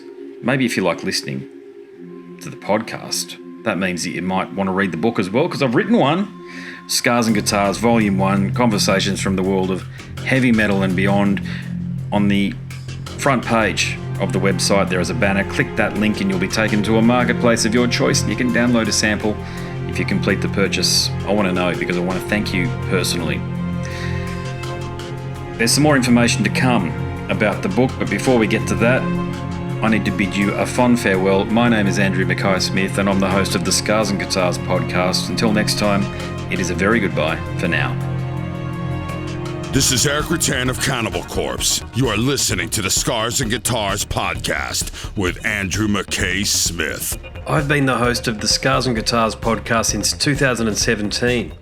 The first musician I interviewed for the show was David Vincent from Morbid Angel, and things have just snowballed from there. In all, I've posted almost 650 podcast episodes featuring conversations with many of the leading lights of rock, heavy metal, and beyond. It just got to a point where I thought, I need to write a book about all this, so that's exactly what I did. In Scars and Guitars Volume 1, you'll read a heap of deep reveals and commentary, such as Des Fafara talking about Coal Chamber and why the band will never return. You know, if you're a band just starting out, you need to hear me. Do not start a band with partners. Ever. Yeah, wise words, sage advice, mate, for anybody. Don't ever, because I can't go do Coal Chamber right now unless I get others involved. Phil Anselmo talks about the episode in his career which gives him the greatest sense of accomplishment. I think the staying power of the fans and the staying power of the songs, you know, whether it's Pantera, Down, or Superjoint, the fans remember the songs. Alex Skolnick from Testament confirms that, yes, playing the guitar in Ozzy's band is anything but an ordinary gig. Will Silent Oz from Dimmu Borgir write a book? Pa from Sabaton gives advice to people who want to start a band. Look at the team around you, look at the bandmates. If the guys want to be on the stage, then it's all cool. If the guys want to be backstage, then it's not going to be cool. Current and former members of Cradle of Filth discuss the band's seminal 90s material. Read about the reaction to George Lynch and Mark from Suicide Silence's comments when they throw shade at then President Donald Trump. We have this idiotic monster, you know, this egotistical, self-aggrandizing, complete piece of shit in there. I just can't understand how we've gotten to this place. And yeah, we kicked a hornet's nest with Sepultura. Percussive overlord Gene Hoglan talks about recording with Chuck Schuldiner. Chuck was always, he was very open-minded, and he was into having his musicians that were playing with him just reach out for the best stuff that they had. Phil Campbell from Motorhead discusses what it takes to get sober. John Five answers his critics who dismiss his tenure with Marilyn Manson. You know, my name is John Five, and Manson gave me that name, and I had some of the best years of my life in that band and learned a lot. And we get the lowdown on Treyarch Zagtoth from those who would know, including his mother. All across Scars and Guitars Volume 1, there are moments of tension, relief, tragedy, exhilaration, and throughout it all, you'll obtain insight that I believe no one else has managed to obtain from many of your favourite artists. So treat yourself. Scars and Guitars Volume 1 is currently available as an ebook with a print edition on the horizon. Follow the links attached and download a sample. I'm sure you'll be compelled to read the whole book.